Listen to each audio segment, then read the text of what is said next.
Welcome everyone to Afternoon Delight with my co-host Artemis Prime, Mr. Art. We're waiting for Gen Zer. Of course, the Gen Z would be late, right? Hunter. Yeah, Yeah. they're always late. They're even. I think the Gen Zers are always late at work.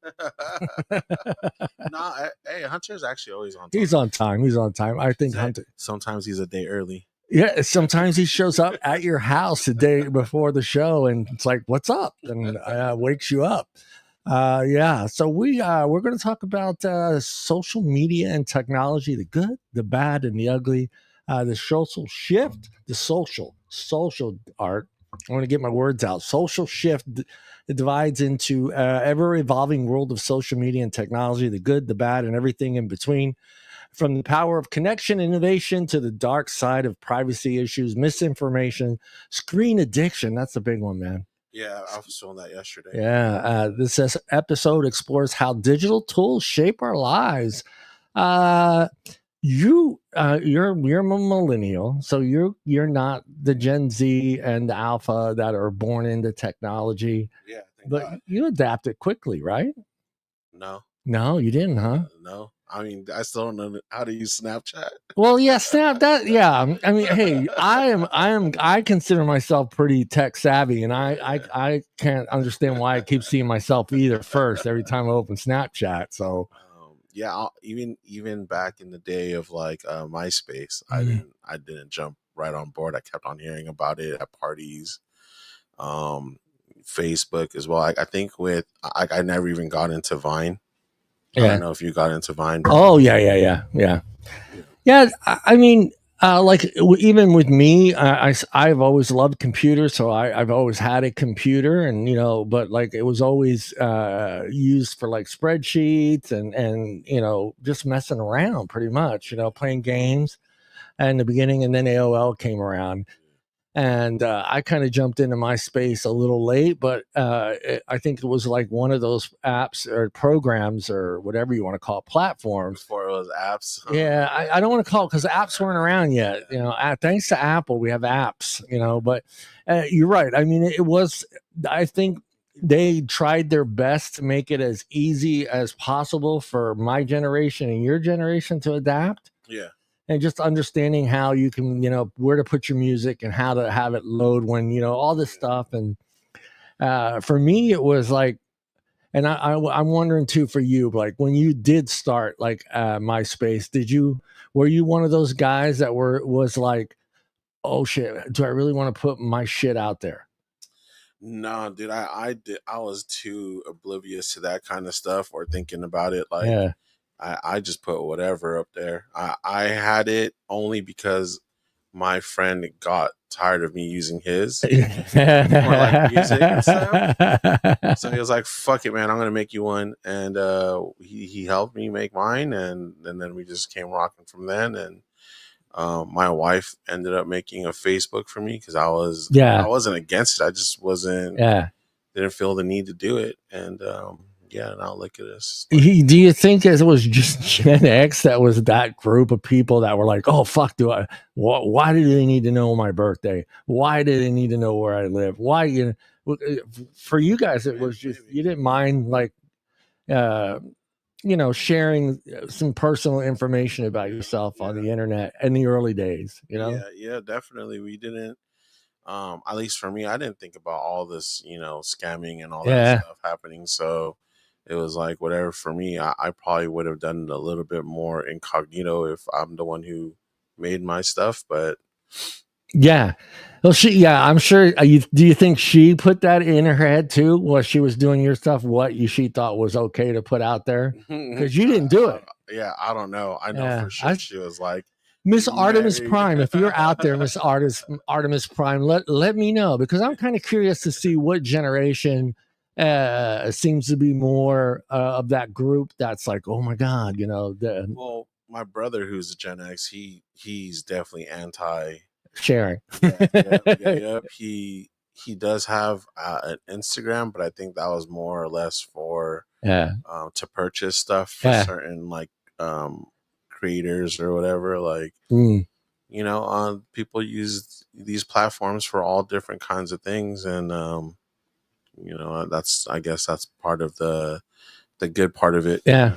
Yeah. For me, I think like in that early stages with AOL, I think AOL made you feel a little bit more comfortable because you were in their little world. You know, you were, it's hard to like, you were part of the internet, but you weren't part of the internet. You were part of AOL, you know?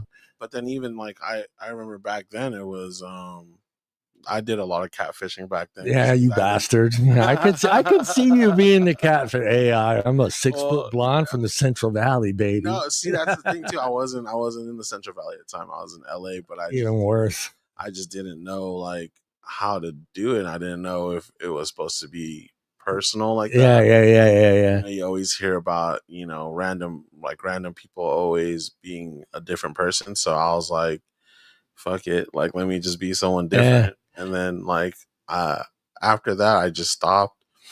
Like I said, the MySpace thing took me a while. Facebook took me a while, but when it came to IG and Instagram, I had moved back to LA.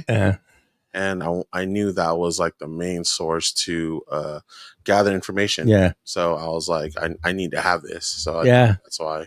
Yeah, it's funny because like when you think about how much you want to share and when you're in that AOL world, you know, and then all of a sudden you realize, hey, I can type www and go anywhere. You know, and go outside of that AOL realm. And now you're like, okay, now for me, I always had those fears because I had in the early days, there was a chatting app, which was called ICQ. Yeah, I don't know if you remember ICQ, but it was a chat program that was outside of AOL. So now you weren't no longer chatting with AOL friends, but you were chatting outside with the web, and people were hacking you back then through that. So I got hacked. I mean, I've had to like redo my complete system, which back then wasn't a big deal. It was, you loaded DOS or loaded Windows 3.1 and you were ready to go, But I couldn't imagine doing that today. Like if you were to get, hacked and your computer all of a sudden doesn't fucking work anymore, which, throughout the 90s, that was like a trend, dude. Like, dude, all of a sudden all these sex things start popping up. And you're like, oh, I know that's not me, man. I swear to God, I've never been to that site. I don't like donkeys, man. But yeah, I always wondered, like, what, like, I've noticed, like, with Gen Z and Alpha, they seem to have grasped that, like, I don't want to share that. I don't, you notice, like, even on Facebook, they don't share their birthdays. Like, you go, everybody does. I'm sure you've done. You go straight to the About Me page. And click on it, and then you're like, there's nothing there. No first job. No birthdays, no where places they lived. None of that's there. They've adapted to all that stuff without having to really go through it. They just learned their lessons through observing, I guess, and just seeing what happens online. Like they're just more knowledgeable. I know my kids are definitely ones like that. They don't like to share personal stuff and personal information, like, which is good. You're gonna eventually adapt. As a dad of girls, that's good. For the longest time, they weren't even really on it. I think it's just they I don't know. I guess when it came to TikTok, anyways, TikTok kind of got them pulled in. It's easier to get pulled in with TikTok. It's, oh my God, yeah, so much stuff to view, but even then, they're not on there doing personal stuff. So they're not. Do they share, like, do they little videos? They don't see. They're watchers, and that's the thing watchers, with TikTok. TikTok, I noticed they're not doing little dances or anything. They're just like what I noticed with TikTok. It's a little different than IG and Threads and some of the other sharing platforms. There's a lot of lookers.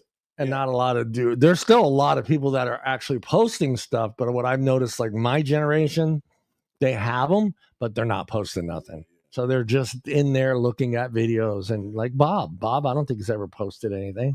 Yeah, I was like that for a minute too. Like, I mean, like I am like, dude, I need to see you do the new dance trend. All right, fuck, dude, we'll go pick a fucking rooftop pyramid though.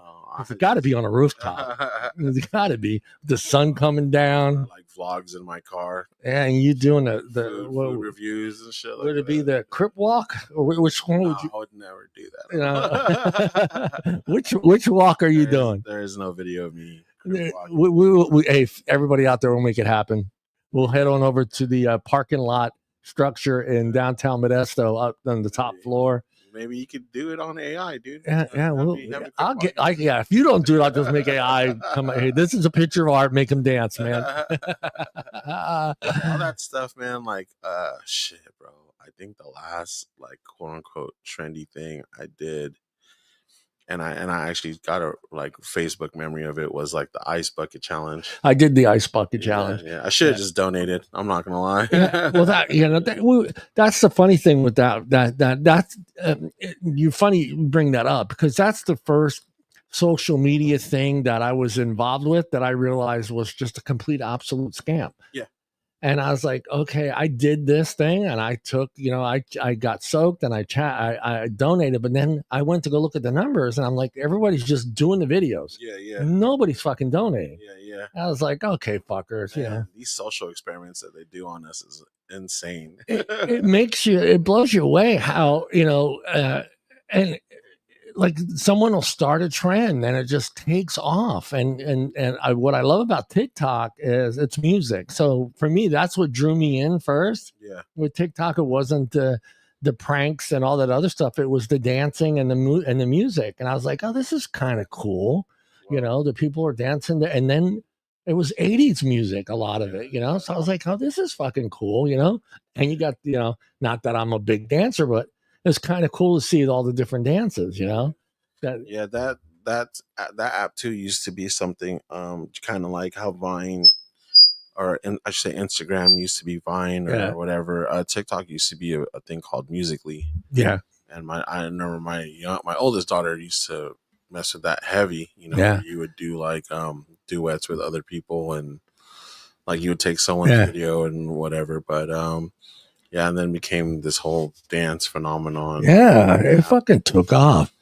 In 2025, several social media platforms had significant subscription members. Facebook maintains the top position. You ready for these numbers, man?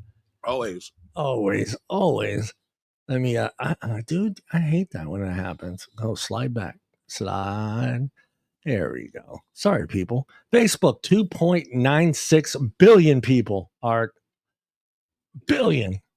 Damn. YouTube right behind them, 2.51 billion people. Yeah, you guys were talking about that last night or the other night. I never thought of YouTube being a form of social media, but you're right. YouTube. Comment. You converse. I had to think about it. It's like, okay, it's like, is there a way for me? It's social media. Oh, there he is. There he is. For me, social media is any place that you go that you can actually interact with other people. So for me, YouTube is social media. Yeah. So because of not just because of the chat, not the chat part. Let's kind of call it, but the comment section. Yeah.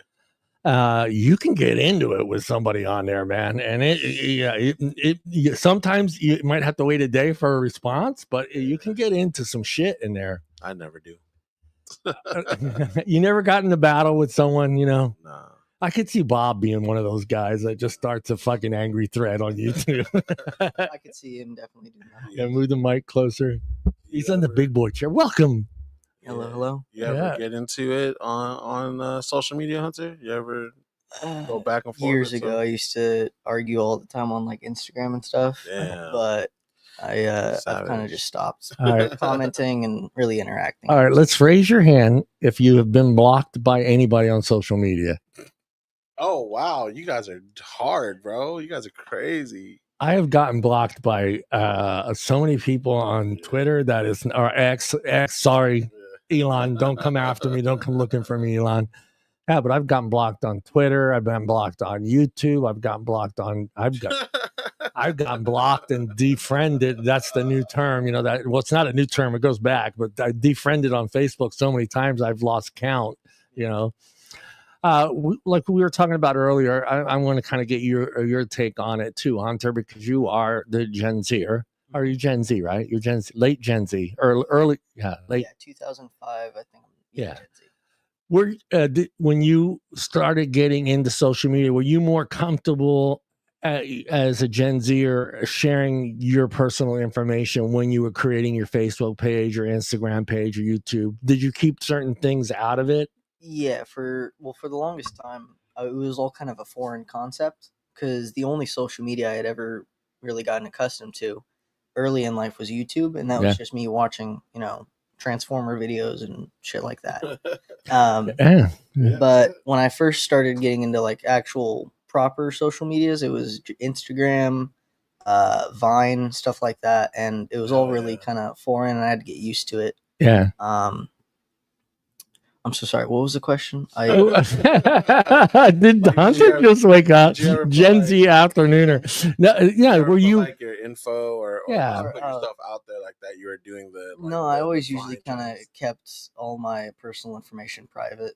Now, what would you consider personal information? Is it just like, would you put your birthday and the year you were born on there? You wouldn't share that information. My own name on there. You don't even, yeah. It's crazy because that was Gen X in the early days of the internet. For them, we've always had a problem sharing things. We didn't really want to share a lot of information. So when you go look at a lot of Gen Xers, like birthdays are missing, birthplaces are missing, where they've been or where they live, that's missing. Work information is always missing. So I was just kind of curious because they're the generation that pretty much grew up with cell phones, tablets, computers. They grew up in they're a generation of technology. It's been in their hands since, it was you and I playing with ABC blocks. Yeah, these motherfuckers, they got a tablet. Here's his imaginary block. You got to move around, like, oh, yeah. We don't want them to have wooden blocks. They may get splinters. Yeah, man, the tablet thing is, or just having like a screen in your face the whole time. It what it's gonna do, man. What it's gonna do to this new batch of people. But like Hunter, he still, I like to call him tinkers. Like he still goes and messes around and like works on cars. Yeah. As a computer guy, so it's not always Bertha. The future isn't what? That's Tracy, bro. Tracy and Bertha. Oh shit. That's my boo, man. I know what my boo looks like, man. Yeah, come on. You had it hidden, dude. Yeah. I mean, that was us. I mean, we were always that. We were also the generation that kind of got to go do things, and nobody come back when the lights are on. We don't care where you are going. What are you doing? So we were always that generation that kind of we had computers. Like I was telling Art, I had computer. I had a great 396. I can't remember the Intel processor, but with Windows 3.1, and I got introduced to AOL and being in that little realm of AOL, and you thinking, you were in this little bubble, safe bubble. You're in the AOL bubble, because that's what everybody in the beginning was afraid of, because everyone's like, it's kind of the beginning of the 90s is kind of the beginning of everyone starting to carry less cash, have cards. The shopping thing wasn't really taken off yet. Amazon was around, but they were selling fucking used books, Who would have thought, like, fuck you, Bezos. He's selling shit out of his garage, dude. Fuck you, Bezos. Yeah. I'm sorry, Bezos. Don't cancel my don't cancel my Amazon Prime, please. Don't send a drone to my house. Yeah. John loves Amazon, man. When he doesn't want to go to Rayleigh's, he goes to Amazon. So here we go. We'll get through this. Facebook, 2.96 billion people. YouTube, 2.51 billion people. WhatsApp, which is surprising. Again, property of Facebook. So, of course, Facebook owns WhatsApp. WhatsApp comes out. Yeah. Facebook forces everybody to use that app. So their numbers, 2 billion people. The fuck is WhatsApp? I've never even. It's pretty good. It's like it says it's a secure messaging app. Yeah. Like you can without with encryption and all that, you can text your friends and say you want to make a phone call to Italy, you don't have to get on your phone and call and get charged $1.50 a minute to talk to a friend in Italy. You can just boom, they have to download the WhatsApp app and then you can kind of talk to them, I guess. Yeah. Oh, it's huge. It's huge. Especially from when I did my little research, especially Mexico to US. Okay. It's huge. And people in the US talking to people in Mexico, it's just crazy. And they think they're not tracking that shit down? Or they're tracking it. It's the cartel, bitches. We know it's the cartel. I didn't say that, dude. Don't fucking. Yes, Art said it. Art said it. Dude, I didn't. Instagram, 2 billion people. TikTok. I was surprised TikTok's numbers. I thought TikTok's numbers would be a little higher, but 1.59 billion, like it's not a lot, but 1.5 billion people. 1 billion Yeah. people.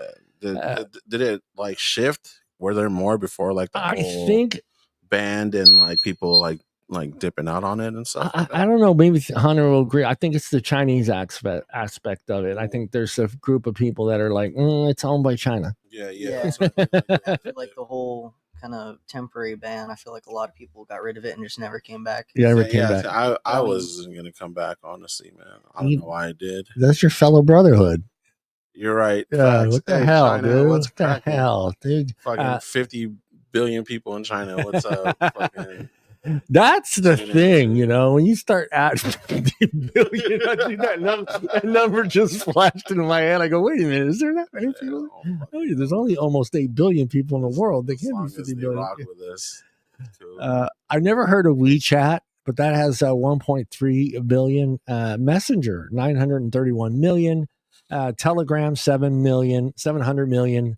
Snapchat, 635 million. Why do you think Snap? I want to talk a little bit about Snapchat because, again, I stopped using it a long time ago. I mean, I didn't reload it because of you. I reloaded it because of you guys. Oh, don't blame me. I don't know how to use it. I don't use it either that much anymore. But I don't get it. I'm sorry out there. I'm sorry, Bertha and Dez. I just don't get it. Or even my son. It's a quick little video. It's just like, boom, I'm eating fucking ribs. Like, that was my son's Snapchat. Yes, ribs. I'm like, what the fuck is this? That's what we're talking about with sharing and stuff. See, if you're that kind of person that wants like people to know what you're doing all the time, I guess it's a good app. But I guess it's a little different than IG because it's personalized. It's me to you, to me to Hunter, so it's so no one can see what you're sending that to somebody. You're not posting it out for the world to see, like on Instagram. You're sending it specifically to people that and then it's gone, right? After it's viewed, it's gone. Yeah. I feel so fucking old, man. See, me and Art have a problem. Those are called... when we open Snapchat, we just see us. I just see a picture of me. I'm like, I'm lost. What do I do now? Where do I go? I use Snapchat for my exes. Yeah. And when I first loaded it up, with apostrophe S. Damn. Yeah, I had to delete it and get it back again a few times. But it always just, you look at that first page and it's what the fuck? It's just a completely foreign app to me. It makes no sense, and I'm pretty tech savvy. I'm fucking lost. Dude. Yeah, I'm fucking lost with Snapchat. I'm more of a hardware tech guy, but I can't wrap my head around that app. Well, what trips me out is the way you guys are talking about it. I'm like, then just fucking text somebody. That's the. is it like even when you're saying WhatsApp, I'm like, that's so weird because you could just text somebody. Just text me, man. Even, Facebook Messenger or IG like Messenger or whatever the fuck. Honestly, why are we doing all these other apps? For Snapchat, I feel like it's just kids wanting to use a separate app than just Messenger. What are the kids Snapchat, and it's crazy too how like, dude, look at my Lunchable, bro. I got the pizza one today, dude. Well, isn't it horrible today? I like my daughters. They think using like they don't have Facebook. They think that's an old person app. It is, but they switch up because the Gen Z millennials thought that was an old thing, but now they're on board. So is Gen Z. I see a lot of Gen Zers using Facebook now. Yeah. Maybe not share it as much as they would if they were on IG, but they're still sharing. Yeah, IG is like where I'm at, man. I think come follow me, fucking foolish bastard, or the fuck my name is on IG. All right, this is my take with the two apps, with IG and TikTok. I consider, and you guys can either agree with me or disagree with me, Instagram and TikTok to me are true creators. They're the creators. I think they're the ones that are creating the images. They're creating stuff on the dance moves and the different parody stuff that they're doing. For me, I think those two apps are more dedicated for a creator. Whether you're an AI guy or a photographer or a dancer or an artist or a painter, I think those two platforms are more designed to sell yourself, and be that creator. You agree with that? All right. I definitely agree with that. Yeah. And then I think YouTube especially, but that's more, longer length, in-depth things. Whereas TikTok and Instagram, it's a 5-second little short. Yeah. You get your, well, they had to do shorts. They saw what was happening with TikTok and Instagram. They figured, hey, we better add shorts or we're fucking in trouble. Yeah. I remember when IG was like, you couldn't even do over 30 seconds. Yeah. Videos had to be either under a minute or under 30 seconds. It was kind of crazy like that. But do you feel like Instagram, did we really need threads? Shouldn't they have just left it part of Instagram? Just give us the minute and 30 seconds on the actual platform, I guess I use it. Let me move this for the gentleman. Hold on here. I know you guys are looking at the wrong place, so I didn't know. I didn't like Tracy actually was the one that brought it up. She's like, you use threads? I was like, I didn't know I use it. Yeah. I guess my IG just, I feel like I don't want to say I hate using the word smarter. I feel like I'm doing something smarter when I'm on IG. Sure. TikTok has its moments, and again, it's depending on what you're liking with either app. But I think with Instagram, if you hit a certain thing or start watching a certain thing, I think Instagram works a little better at keeping you in that world than TikTok does. TikTok can get kind of confused. Like, say if all of a sudden I like Ford trucks. If I start liking Ford truck stuff on Instagram, I'm going to see Ford truck stuff in my feed. I see what you mean, yeah. If I do that, videos are going to be Ford trucks. I think their analog or whatever it's called, the algorithm is a little better on TikTok. I mean, on Instagram than it is on, because it can go from Ford trucks to all of a sudden, some fucking weird shit on TikTok. Like, how did I get here, man? I think it's the opposite, personally. I think we know how you got there. TikTok has a better algorithm for actually tracking your videos and giving you what it thinks you want to see, but Instagram is more kind of out there where you like a video about Ford trucks, like you said, 6 out of the 10 next videos are going to be Ford trucks, but then it'll also send some, completely out of the place stuff. Yeah. Just to show you. Yeah. Just to say, fuck it. What do you think about this? That, I just don't know why I got down baddies on my I don't know how certain videos pop up on my shit. I'm looking at you, internet. Quit sending me Creed shit. Yeah, Creed. Hey, and send Creed stuff to Artemis. Love Creed art. Dude, fuck that. I see Creed shit every day on my IG for some. Yeah, I'm going to create the Afternoon Delight group page on Facebook, and it's just going to be Creed. It's your fault, John. It's Creed. Arms wide open. It's your trillion followers that you got that just fucking spam Creed shit, man.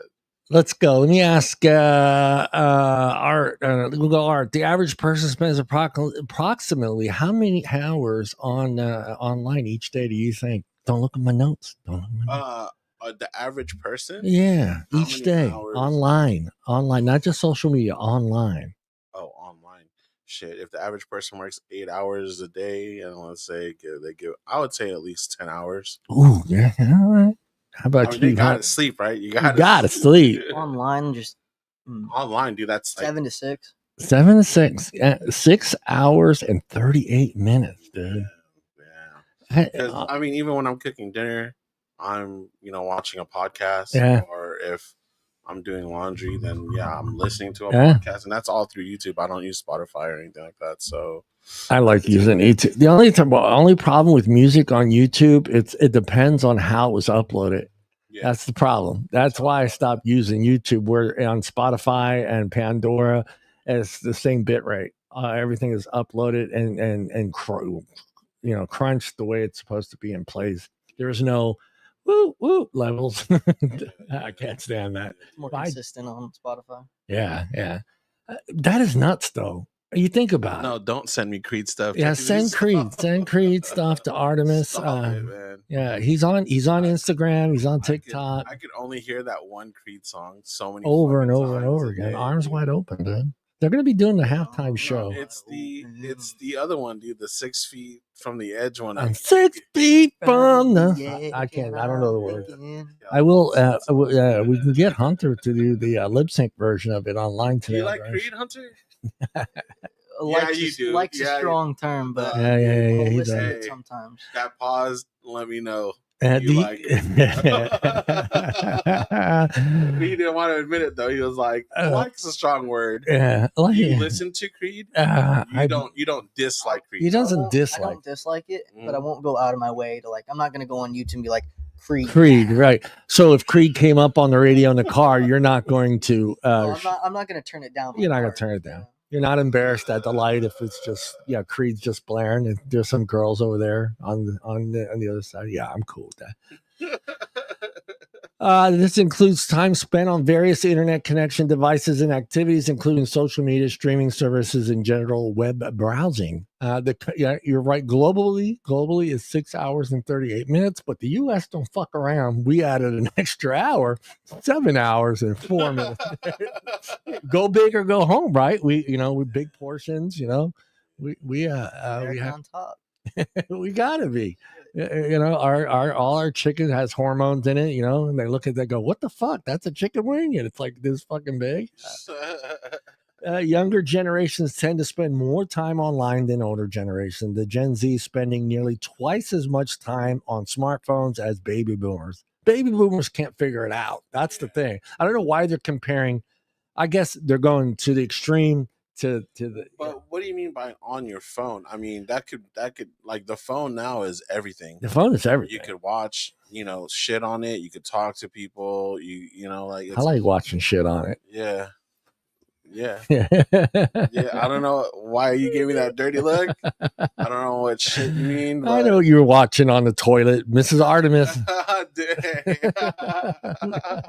He's watching Creed on the show. He's watching Creed. That's his only Creed space, right, Hunter? That's his Creed space. That's where no one can see. He's like, no one's in here, man. No one's in the bathroom. Yeah. Alone for 5 minutes. Fuck all you guys. He's like, I got my hair.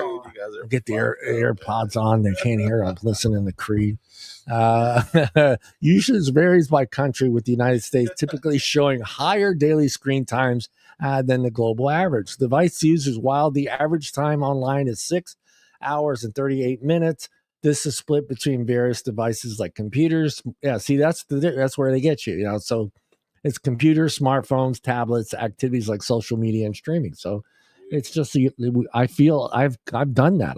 I put one thing down and grab the other thing. Like, I can't leave this area and go into my living room without grabbing my fucking phone. Yeah. And it's like, I'm telling myself, pay attention to the movie.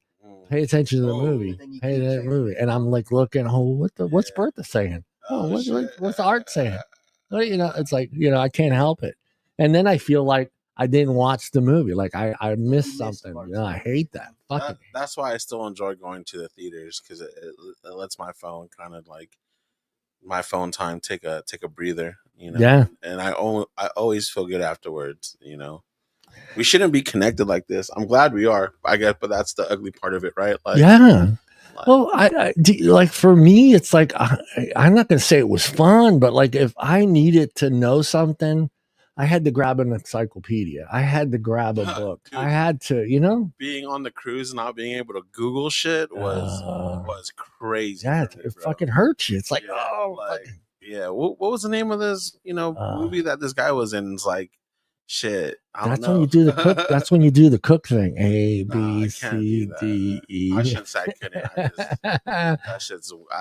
It blows my mind that you guys can do that, or I don't know if you can do it, but I tried it. Sometimes it works. yeah. And sometimes I'm having to go through the alphabet about like 4 or 5 times before it hits me. Like, oh yeah, that's like fucking who? That's the dude that played in that part in that movie.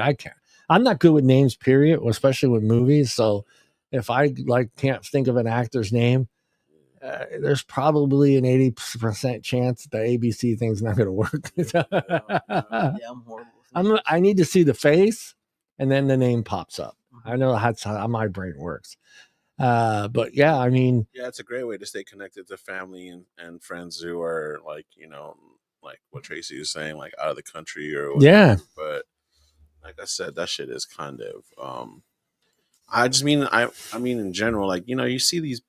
I know you've seen the videos that are like meant to pull on the heartstrings. It's either like yeah, a soldier coming home yeah. or a loss of a loved one, and that's what I mean about like we're not supposed to be that connected, bro, because it can just be. You don't even know these fucking people. Yeah, bro, and then you're just emotionally attached, and like I don't know, it's crazy. It's scary. It's the Google thing scares me because we're really not using our brains like they're supposed to be used any longer. Yeah. You know? Yeah, it's a calculator. Like I don't know how to add anymore. I used to be good at math, man. I just fucking suck now. I used to be able to do shit in my head. What are you laughing at? I used to be able to do shit in my head. Hey, you'll never be part of the generation of like teachers being like, you're not gonna have a calculator on you all the time, so you need to know how to fucking add and all this shit. I was like my 5th grade. They were always saying, this will never fly in middle school, and you can't use a calculator. The second I got there, calculators everywhere. It's on my phone. Fuck, I can do friggin' triage.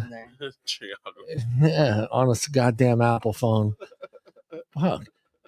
That's what scares me because I feel like that's one of the things that concerns me the most with social media and apps and stuff like that just make I get they say it makes life easier, but it's really in a way it's not because you're not teaching these kids. It's the balance, bro. Yeah, it's the balance of life because we talked about that with dating. Why is dating so like prevalent nowadays? Like I don't know if I'm using that word right, but people aren't staying married or dating longer is because shit, dude. Before it was you dated someone in your town, in your city.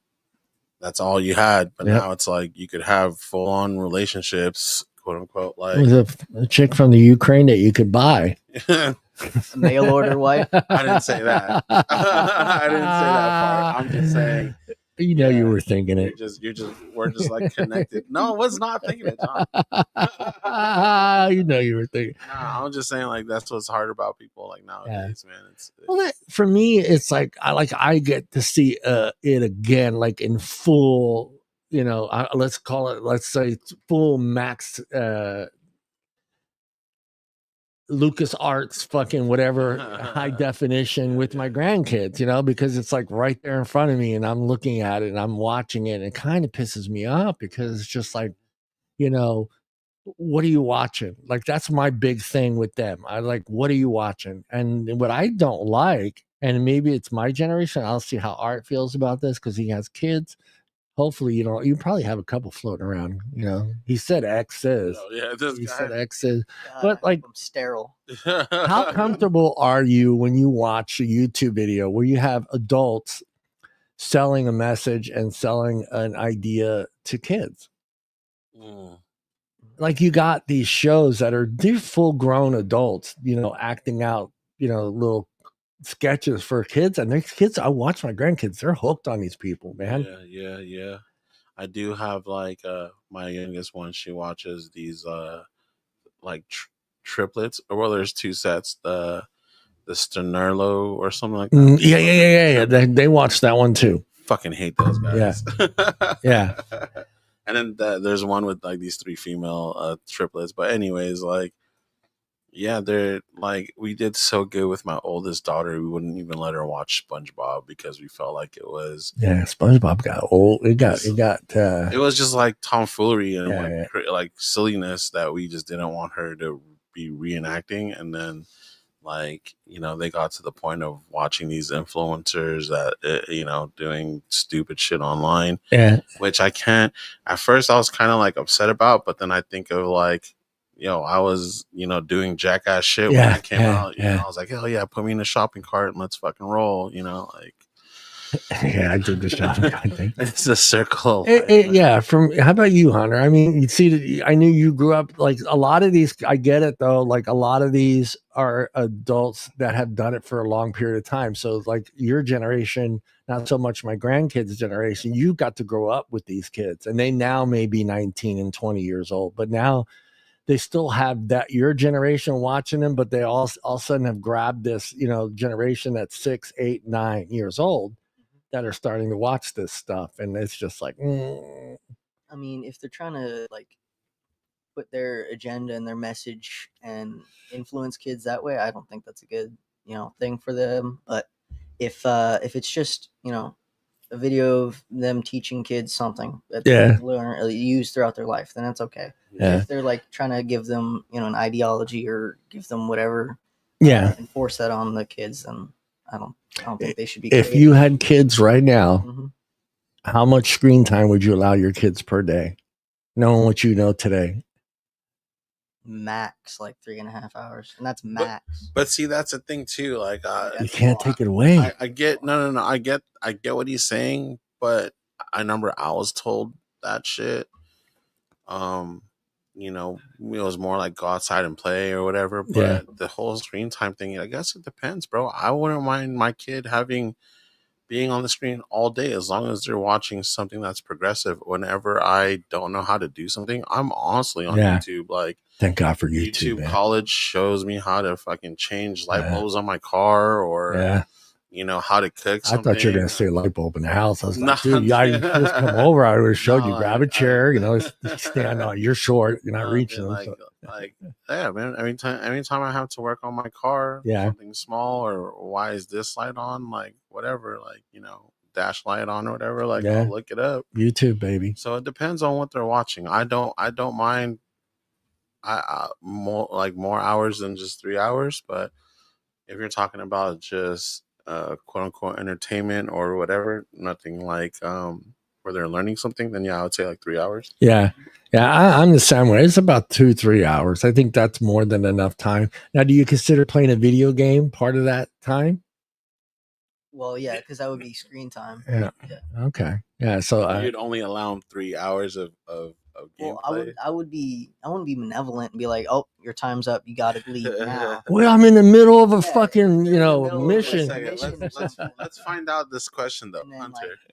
I feel like it's different for games than it is social media. Okay. Kids, especially. Do you see yourself? Are you someone who sees himself like having a family, having kids? Right now, probably not. But because probably not. All right, so that's what we're saying, because John being his age, you probably were already thinking about. Were you thinking about getting married or having kids one day? Oh yeah, I wanted to be married. That was my goal in life. Same here, man. I didn't want a job. I just wanted to get married. I just want to own a large piece of property and have a ton of piece of shit trucks. See, that's why, dude, this generation is like their mentality is different, bro. Like I think it has to do with just like what we were taught as youngsters and as kids. I think before it was like you wanted, what was it like? You wanted your 15-year-old daughter to get married already because back then women couldn't buy houses. And you wanted to have more kids because you needed help at the farm. You needed help on the farm, or some shit like that. Like, more people to go work in the factories. And there you go, dude. Then so now this generation, they're like, I don't want to use the word selfish because I think that's totally like the wrong word to use. Yeah, but do you feel though it in a way it kind of hurts the structure of a family? Like family time, just making sure that because I've been to a lot of I've been to a lot of restaurants where I've seen and heard parents like, okay, put them away. You know, hey, put them away. And then I've seen the tables where, you know, the mom and dad are sitting there talking to each other, and all three kids are just, you know. I hate that. Whenever I see kids out in public with big old iPads, and they have that same, you know, rubbery. That rubber, that boot thing. You're destroying that kid's attention span. Yeah. But then I think back, like, you know, I don't think it's cool, but then I think back of all the hell I went through just taking my kids out to dinner and knocking the cups down, screwing around, punching the brother, sticking his finger in his sister's ear, you know, giving her wet willy. That's family versus just staring at a screen for 3 hours. You know?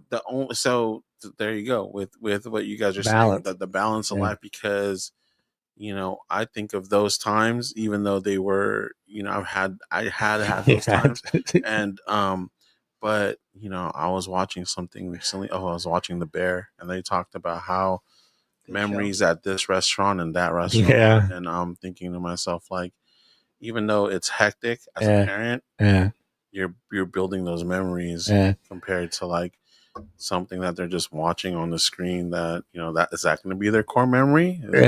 I remember sitting at Chili's, and I saw that Minecraft video, and I saw that move, and I usually, I have, like, I know what you're talking about. I have, like, it was Tony's Roma's Ribs place that was opened up in Modesto for the first time, and it was on Stanford there in that little shopping center. And we decided to go over there and eat. And I think Frankie, this was my oldest, he was probably 3. So he was in a booster chair. And then my other one, JP, was maybe 1.5. And we go and we sit down at our table, and it's my ex-girlfriend is the waitress. Oh, shit. Yeah. So, which wasn't so great, you know, because of the situation of how she became my ex-girlfriend. Yeah. But she's bringing her drinks, and she has all her drinks on that little tray thing. Well, Frankie grabs it and just pulls it down, and fucking drinks just, and I'm just sitting there thinking, at that moment in time, I would have been glad if he had a tablet, because he wouldn't have grabbed the tray. He would have been focused on whatever the fuck was on that tablet. Now you're thinking back to it, and you got a smile on your face. I got a smile on my face. Exactly. It brings memories. That's kind of what we're going to. Social media and technology addiction refers to excessive and compulsive use of social media platforms and technology devices. The negativity impact of a person's life. This overuse can interfere with daily functions, relationships, responsibilities, leading to significant distress. And I believe that. I do that. And I get, okay.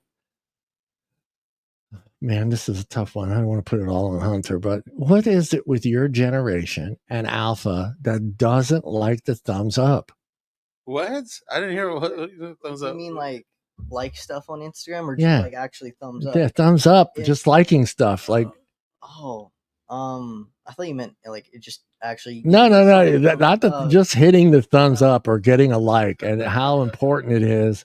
Do you hit the like button? I don't understand that. Yeah, my generation. I'm glad you hit the like button. Yeah, you show your support. If I, it was minorly interested in this 3-second video, I'm just boom. Yeah, there you go. It takes half a second. Now they have another like. Yeah, if I really enjoy something, I'll hit the little save button on it. Yeah. Okay, there you go. Or possibly share it. And it's the Alpha and Gen Z that have made the changes that Instagram is going through, where it was hiding the likes, and because it was affecting some of the people on social media that were posting stuff, because they didn't want other people knowing that they only had 3 likes. So, and it's like, we need to hide that, or they'll take the like thing out, or take the heart thing out. I'm like, removed dislike from YouTube a few years ago, and that pissed me off. That made you, yeah, because now you can just click the dislike video, but you can't see how many other people dislike. Right? Yeah, they removed that on YouTube. Yeah, you're not. You before used to see it's the famous Justin Bieber video. That's the one that started it all. It was just, it had the first one to 1 billion, and then it also had like almost 1 billion dislikes. So, I've seen stuff like bullet. Give me bullet. As soon as give him not in the shot in the face. No, the bullet bottle right there next to Maker's Mark. Actually, you know what, Hunter? Can you get up and in the freezer? There's some tequila in there. Let's do a little shot of tequila, and make yourself a drink, Hunter. I don't support any of this. Yeah, we'll get into it. Freezer, yeah. But that's crazy because I don't hit the like button personally because on certain stuff because you don't want to be associated with that video. You feel like dude, once you hit the like, you're part of that crow. You're trying to just because you watch all those thirst trap videos. Like, first of all, I don't like hitting the like because I feel like as soon as I hit the like, I'm just seeing nothing but those kind of videos. Yeah. Oh, okay. I see. Okay, so that's how you're looking at it. You're looking at it not in the sense that I'm not like, oh, my wife's gonna see I like this. No, yeah, that one. It's not nothing like that at all, man. I just you want to drink the rest of that, whatever's in there. Yeah. I don't. I'm gonna assume like a shot. I think that's a shot. You're gonna have to tell me. Does that look like a shot? Yeah, that's great. And more? No, that's good. He's on. No, that's good. No more. Let's go. Yeah. It's because that's what I felt like. I didn't know that generation was the emphasis of how important it was to get that like it seems to be more important to that generation, Gen Z and Alpha, than it is say Gen. But then I know a few Gen Xers that are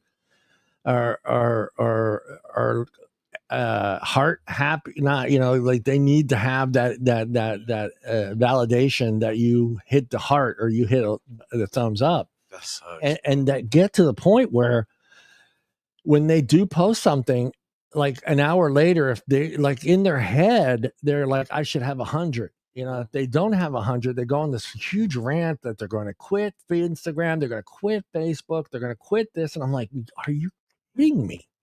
Like, they're letting it affect their lives way too much. Yeah. It's insane. You ever see those posts that are like, oh, felt cute, might delete later? Yeah, I love that one. Just delete it, bitch. No, that's literally saying like, if I don't get enough likes in the next hour, I'm gonna delete the shit. Yeah. Dude. Salute. Skull. We do skull here. To your Pepsi that you have over there, Hunter. Yeah, it's woo. Okay, that's gonna kick in. Pepsi last night after that shift. Yeah, man. A good Pepsi is just hits a spot. Mm-hmm. Yeah, symptoms can include constantly checking devices and being preoccupied with being online, lying about or hiding usage. That one I love. No, you can't anymore. iPhone fucking covers it. You know what? Right. Yeah, that's crazy too. Like how you could look at just screen time. Your screen time, baby. Hunter's. We're gonna screenshot Hunter's screen time.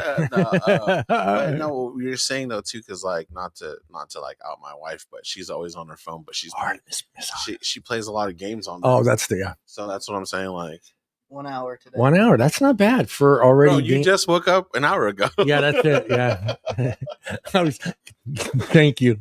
Art. Hey, look, Art did math without a calculator. No, hey, that's from this morning too. Okay. All right. Yeah. Okay. That's true. Remember, he gets off at 5 a.m. Well, so yeah. So like I was, like being a guard, and you're just out there. You would think my screen time would be more, but I still wasn't only like.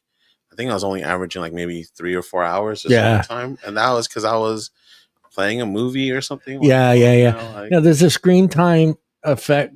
Does it count if you're streaming music, but you're not actually holding the phone in your face? I don't know how that works. I'd have to check that out because I'm kind of curious to that. When I open my phone just to check the time, does that add another 5 seconds on? Yeah, because I'll do that a lot. Is just pull it out, check the time. Because I check I don't check that one. I check data usage through T-Mobile. Okay. So it kind of shows me, all the breakdown of what I've been because I kind of always curious, where my 5G is going. Like, am I actually getting 5G? I don't know why I care, but I do. Needs more online difficulty controlling use. It needs more time online for satisfaction, experience withdrawal symptoms from offline, losing track of time. Dude, raise your hand if you open TikTok and you realize 3 hours went by. Get rid of TikTok right there. Yeah, it's those. You just think, bro, 30 seconds. You don't think 30 seconds is gonna be so much of your day? Mine is 1 minute, and 1 minute becomes 2 minutes. Yeah. Just going from there. Like when I don't bring lunch, there's days where I'll eat at home before I get to work, so I don't need a lunch, right? And I just go in the car and I'm watching TikTok videos, and all of a sudden it's like 30 minutes is gone, and I felt like I watched 4 videos. Dude, I'm like, what the fuck just happened? That shit is crazy, bro. That's why I stopped. I used to do that when I wouldn't bring a lunch, and I would just go on like Instagram during my lunch. But now I bring comic books, so I can read them in the truck. Oh yeah, you bring like but you're using your phone, or you bring actual books? No, I bring actual. He brings actual. He's actually turning pages. He's not doing that thing on the iPad where you just kind of go like this, and the page pretends like it's folding over. I'm not hating on that either. Like you gotta zoom all the way in just to see the art and everything. Yeah, but that's cool, man. I should read more books. He does that, and then he's like, "Oh God, I got ink on my hands, dude. What is this shit?" I remember my dad. Like that was like I wanted to be my dad. You know, opening the paper on, and then him bitching that he's got, newspaper ink on his hands, and I'm like, I want to be that guy, and I did for a while. Like I got up in the morning, grabbed the paper, sat down, a cup of coffee, read the paper. The fresh book or fresh comic book smell. Yeah. Oh, the smell of a fresh comic. You fucking nerds. You're nerds. I got hooked. We'll talk about that. I just read an article about a future Godzilla versus Thor fucking theory comic. And I was like, whoa, really? That's kind of cool. I'd like to see Thor fight. You sucked me in. You fucking sucked me in with the Godzilla and Thor. I'm like, God. Mystic creature fighting a god. I'm like, okay, that'd be kind of cool. I'll watch that. But how do you make 2 hours because it's a Marvel movie, it's got to be 3 hours long. So they're gonna give you like 30 to 40 minutes of action, and the rest of it is gonna be story. Yeah. None of you guys has social media jeopardized your relationship at any point in time, guys? Yeah. Mrs. Artemis said, "Hey, Art, put that phone down." She was mad about some crazy night that I had, and I posted it. Oh yeah, I did not. It's just one of those things where it's growing pains, man. Like we had an argument via Facebook. I thought that was so stupid. But yeah, it happens, man. Yeah, well, I've done that too, man. Yeah. I have a story.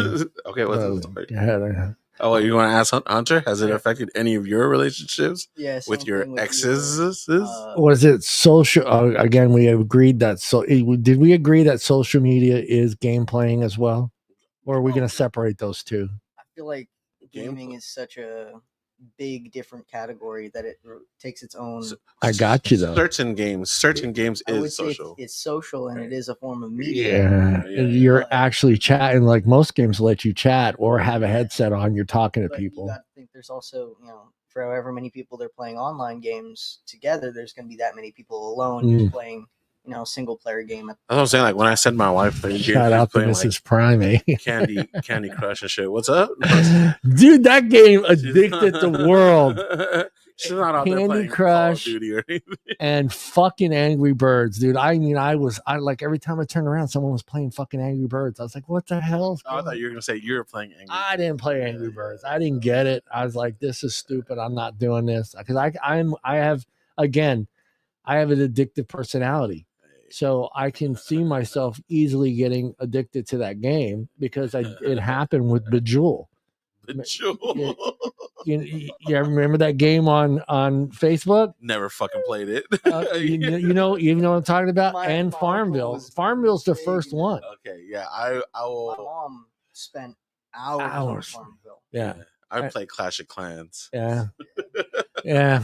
Well, Farmville worked for me is because I worked nights. I've always worked nights, but my shift was 6 to 6, so 6 p.m. to 6 a.m. Yeah. So it was a 12-hour shift. So I could plant. I planned my fucking farm around my like I would be freaking out in the middle of the night. Oh shit, I got to go harvest that shit. Yeah. And then one day at like 3:00 in the morning, I'm like, what the fuck am I doing, dude? This is the stupidest thing. And then she automatically, because we were still, even when that came out, everyone was still kind of on edge, like who's cheating? Are you playing with girls? And that I think that kind of affected my relationship there because I think she always felt like, our first question out of her mind was not am I having fun playing this game? Is it fun? Or what's the game about? No, it's like who you playing with. Damn, you're like Jared from State Farm. Yeah. I'm like, well, I don't fucking know who I'm playing with. Fucking everyone's got names, Yeah, that's crazy, man. I never even thought about that. I've never been asked that question, so like, never that and then what was the other one? Oh my god, what was it? Mafia Wars. Oh shit, that was fucking huge too. That game. Yeah, I want. Is that one of the Facebook games? Yeah. I met a lot of. I still have Becky that's on here. Yeah. Shout out Becky. Shout out to Becky. But I met Becky on a game where you buy people, and it was called slavery, John. Yeah, it's the kind of slavery, but online. Yeah, the slave trade there. And you had to be fast with the clicker, so you placed your bid and you had to time it perfectly. And if you didn't time it perfectly, and I'm the nerd like Hunter, I'm adjusting the settings on my mouse through Windows, so I made sure my click was just super fast. So, but that's how I met Becky, and Becky, I've known Becky now, and that's the thing. Like the good part of social media is actually having friends that you've made through social media that are still part of your life that you talk to every day and you see every day.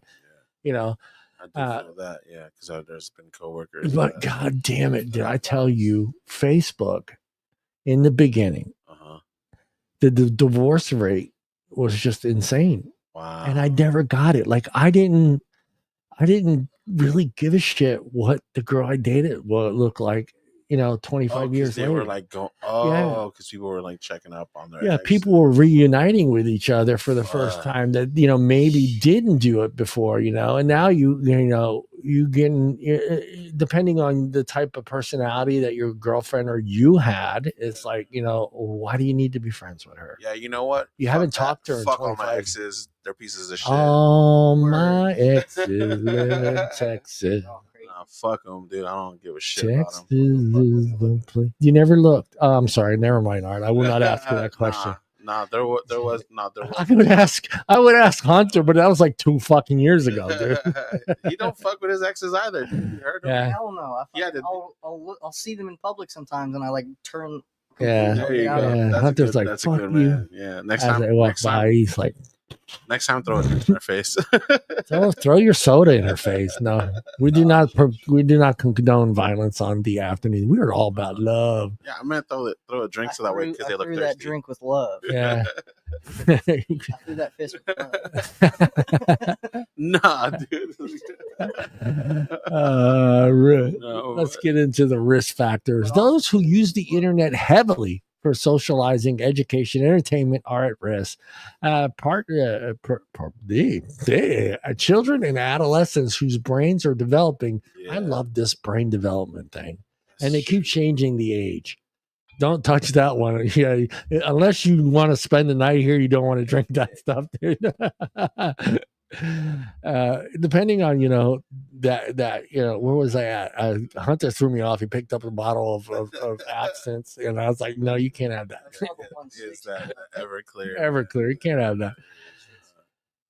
So the brain development of dude, like one of everyone who knows me knows that I do a advocacy show on vaping, and they're trying to change the age from up to 25. Now they're saying that a person's brain isn't fully developed until the age of 25, and it's continuing to develop. So smoking, they want to change the smoking age to 25. Well, so but you can go at 18, get a gun, and go to war and kill people. Yeah, well, that too. Yeah, die for your country. Yeah, if you could die for your country at 18, you should be able to use the stuff like beer or alcohol or marijuana, like all that stuff, man. If you're gonna be out there, sacrificing your life, you should be able to, have a cigarette or drink a fucking. Okay, it's fun time. Oh wait, we're on. It's the fun time part of the show. Yeah. Well, I mean, I don't know what is the age in Italy where you could drink. I think isn't it like 15 or 16? Is that one of those? Italy, as long as you can get in the bar, you can drink. Well, no, I know there's like if you're with a parent at a restaurant, if you're in a parent with a restaurant, you could drink wine, correct? Like at what age though? Frankie was 12 when I went. Holy shit! 12. Yeah, and we went to the bar and I got my drink, and of course there's only one bar in my mom's town. Okay. It's a small town. It's 600 people.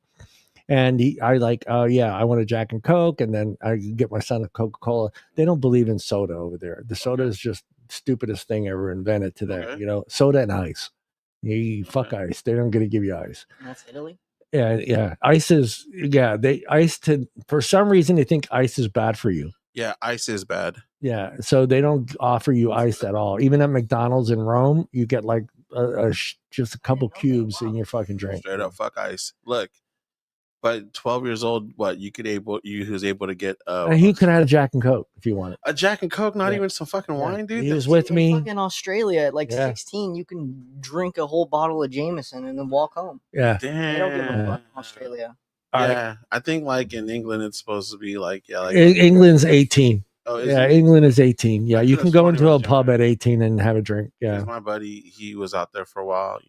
If you're American though, it's kind of thrown out the window. So you could be like 15, 16. They're not going to ask for ID. 15 or 16 out there because there's nobody. Technically, there's no one there to enforce it. Like I understand it's bad for like being that you're still young and you're developing, still, but it's kind of a way to like.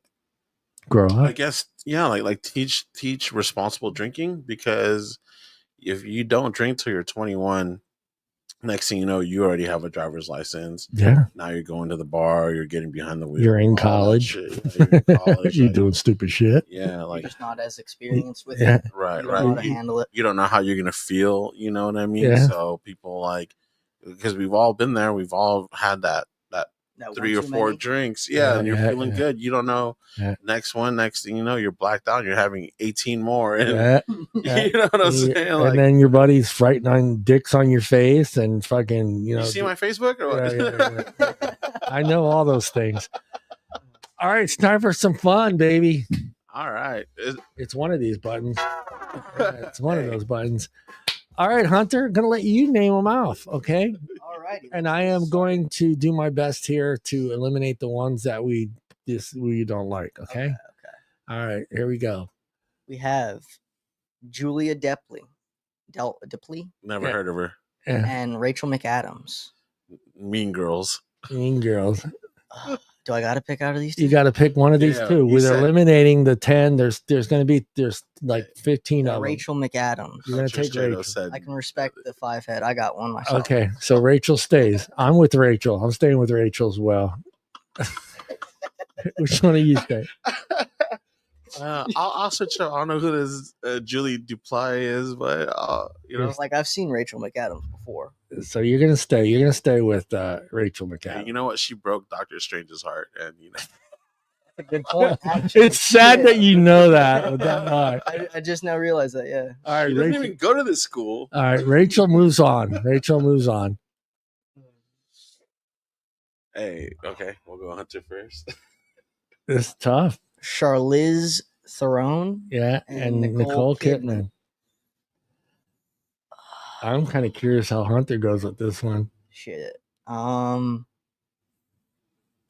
he would Nicole Kidman. You're gonna go Nicole. Oh, I thought you said who is Nicole Kidman. Dude, she reminds me of the mom from the live action Flintstones movie. That is her, right? Didn't she? No. That's hilarious. Nicole Kidman. Yeah, you would have had to been an '80s kid. Not really. I mean, she hasn't really done anything, huh? Bro, go check out the movie called Baby Girl. Oh yeah. You're gonna be like, yo, what the fuck? All right, Hunter. Mm-hmm. Which one do you take? Oh, I'm going Nicole Kidman. Wow. Okay. You haven't seen her recently. I'll go with Charlize Theron because of Atomic Blonde. I'm going with Charlize too as well. That's your one of your top. Yeah, that's one of my tops. Yeah. You wish it was on top. Dude, she's hot. She is pretty hot. South African. Tracy also goes with Shirley. Oh yeah, that's another thing. Charlize Theron is South African, and Nicole Kidman is Australian. And who's she married to? Nicole Kidman's Australian. Yeah. Lock that down. Oh my god, this kid. No, the Australian accent. Yeah, I feel you. And she is married to a country singer. I can fix that. Yeah. Oh my god, this kid is cut her off. Jessica Alba and Kate Winslet. Wow. Winslet. I ain't gonna try to pronounce it. Winslet, yeah. Winslet. Thank you. Winslet. Don't know why I thought there was a G there, but all right. Yeah, I see G's. I'm gonna go Jessica Alba. Okay, Hunter. Kate Winslet. Young Kate. You're the tiebreaker.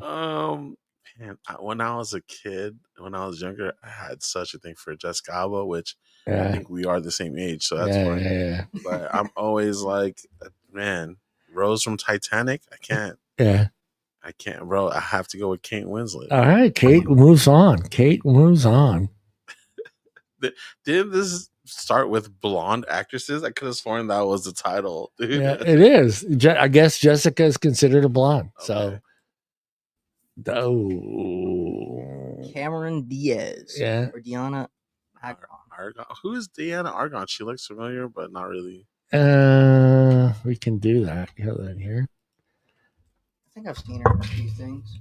Cameron Diaz, though, Long Beach, Inglewood in the house. There you go. She was in Glee. She was in Glee. The Family. I Am Number 4. Hey, dude, that Family movie was hilarious. Okay. Yeah, I like that movie.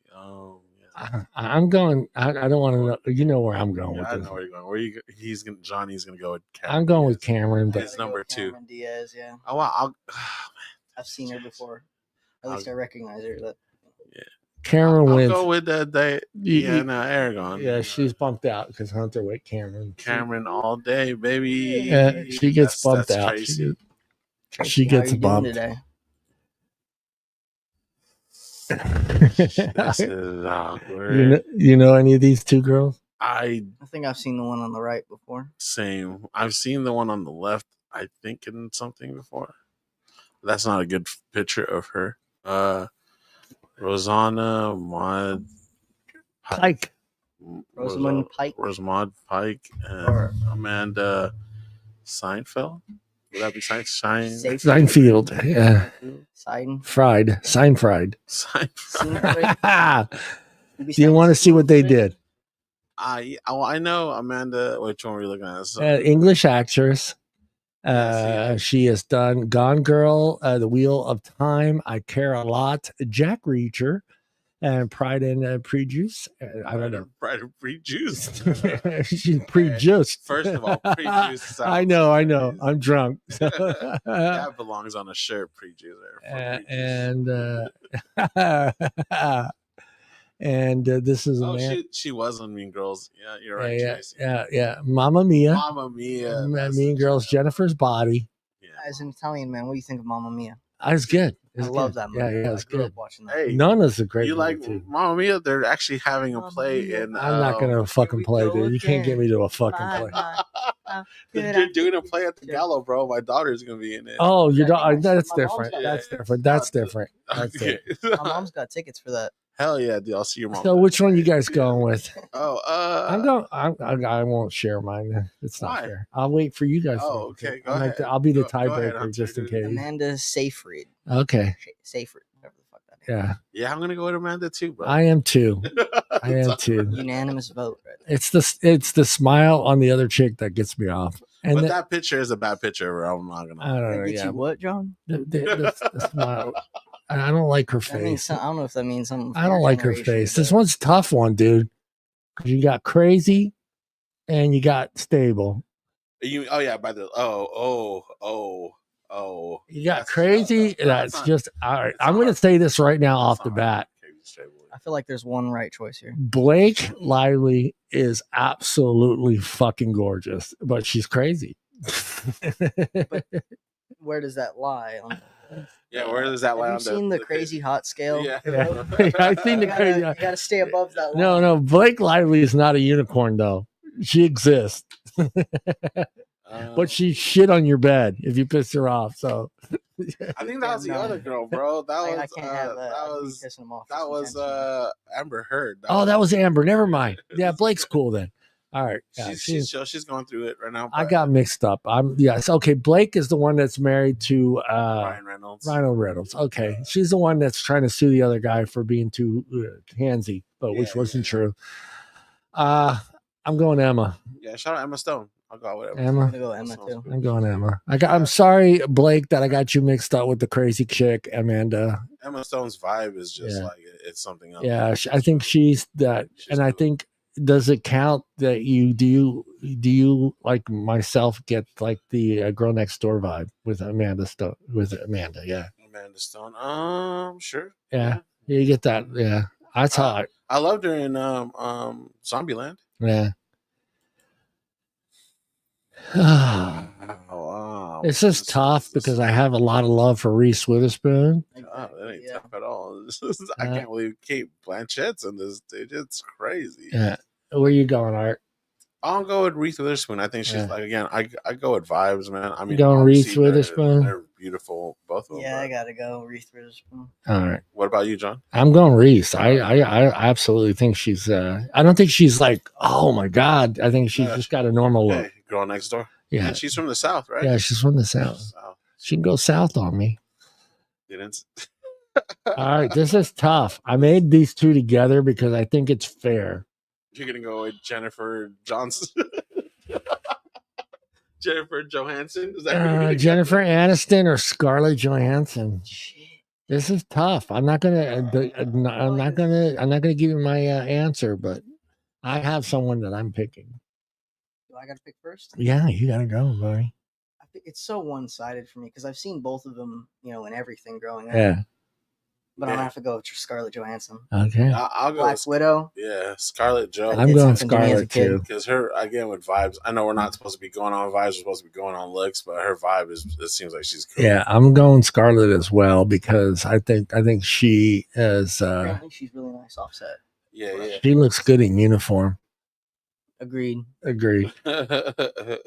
Yeah. Here we go. Uniform. We're gonna go back here because we are back here. One more now. We're gonna go back to number one. We're trying to figure out the top number. All right, we got Rachel McAdams. Yeah, she won. Versus Charlize Theron won on this one. Yeah, because you and I both picked it. Oh yeah. So Rachel or Charlize? Oh, that kind of thing. I'll go with Charlize Theron, dude. Okay. You staying with? I'm staying with. Huh? I'm staying with Rachel. You gotta understand, she's also closer to his age than Charlize Theron. So you're gonna stay with Rachel? I didn't even think about age. Yeah. I'm going Charlie, and you're going Charlie. So Charlie moves on. Sorry, Hunter. Don't get mad. She never screwed over Doctor Strange, but she is gonna. Fucked over Doctor. Did she not get in the booth with him? What happened, dude? No, that's the doctor. That's the doctor. I'm telling you, bro. You don't even know. Okay. Marvel's about to come up with those two. Kate whatever her name is. Winston? Yeah. Versus Cameron Diaz. I'll go with Kate Winslet, man. Kate Winslet. You guys win. I'm not gonna argue with you. I can't beat it. You guys doubled up on me, man. She moves up. Yeah, I didn't know it was gonna be a competition like this. All right. Cameron Diaz is out. Oops. I need to make that orange. Sorry. It's color coded. Okay. Because I'm color coded. Okay. All right. So then we've got. Oh yeah. Amanda versus Emma Stone. I'm going with Emma Stone. Here, go back real quick. Okay, Mamma Mia or Hunter's picture. One of them on top of him. I like that he's very ride or die. Emma Stone. Tattooed on her back. Ride or die. All right, I am going with Emma as well. She moves forward. Emma. Is your wife still angry at you? Nah. All right. Yes and no. Always. Yes and no. When isn't a wife angry? Yeah, that is true. Reese not angry at you. Witherspoon or Scarlett Johansson? Reese Witherspoon or Scarlett Scarlett Johansson? Scarlett Johansson. Reese Witherspoon Not even or Scarlett? in my mind. Yeah. Scarlett Johansson. Scarlett wins. Scarlett wins. All right. What about you? I'm going Scarlett Johansson. I think she's just absolutely beautiful, and I think she's a better actress than Reese Witherspoon. I don't know. That back, John. Maybe not. You take that back. Yeah. You've obviously. What do you think, Tracy? What do you think? What do you think? You've obviously never seen Reese Witherspoon. We did. Who did we agree with on? We went Amanda. All right, on the Cameron Diaz one. Yeah. All right. Oh wait, did we? I got lost. Fucking drinking. All right. Kate versus Charlotte, whatever her fucking name. Charlize Theron. Yeah. I got that. Yeah. Wait. Oh, so Kate Winslet versus Charlize Theron. Oh. Yeah. I'm gonna go with. Oh, man, that's hard. I'm gonna go with. Shit. Kate Winslet. Fuck it. Yeah, Kate Winslet. Kate wins. Kate wins. We'll move on. Emma Stone versus Scarlett Johansson. Shit. Damn. I'm gonna go with. Damn. My cousin knows Emma Stone, so I'm gonna go with Emma Stone. Emma. I'm going Emma too. I love Scarlett Johansson, but I think Scarlett Johansson. Oh God, I'm going Emma. All right, I'm going Emma. Emma wins. All right, Kate, Emma. Emma Stone. Emma Stone. There you go. There's your hottest. We have picked our winner. We have made it official. Emma Stone, who is not blonde in the picture. Yeah. Who is not blonde in the picture. That's that. And you know what? That's funny because Kate Winslet, just because I don't know, I'm thinking about it too. Like she pulls off the redhead look as well as Emma Stone, and she could pull off being blonde. Yeah. Like there's I don't know why Jessica Alba was in this. Shout out for diversity, I guess. Appreciate it always. But I'm not gonna say nothing, dude. I don't know why she was in it. When I did, I don't know how Emma. Like when I was looking it up, I was like, "Why is Emma in here?" And then I was like, "Well, why is Jessica Alba in here?" Yeah. And I don't think they even played actresses in that were blonde in a movie. Do you remember any of them? Emma Stone was blonde in La La Land. On La La Land, that's right. And what was she, a redhead? No, she was a redhead. Is Emma Stone also the girl that was in the movie with Superbad?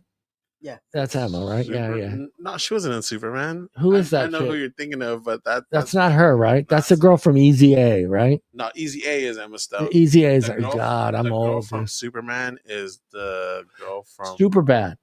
Oh yeah, she's in Superbad. Superbad. Yeah, that's her. That's Emma Stone, right? Okay. Yeah.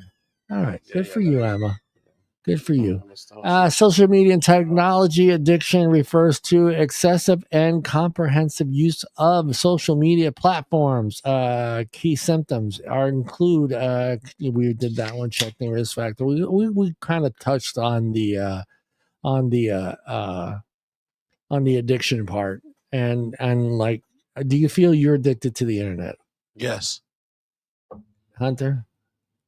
Yeah, but definitely not as bad as I was in high school. Not as bad as you were in high school. I've been trying to fix it. Interesting, because it's a different thing for us, right? The high school kid getting up to check his social media, and then us getting up to check our social. Worse than that in high school, I feel. Yeah, man, I couldn't imagine. After 2020, after like the whole lockdown and everyone did school at home. Ooh, yeah. When everyone came back, the whole landscape changed. It went from before, like, you'd have those 5 kids throughout your whole school who'd just be on their phone nonstop. Yeah.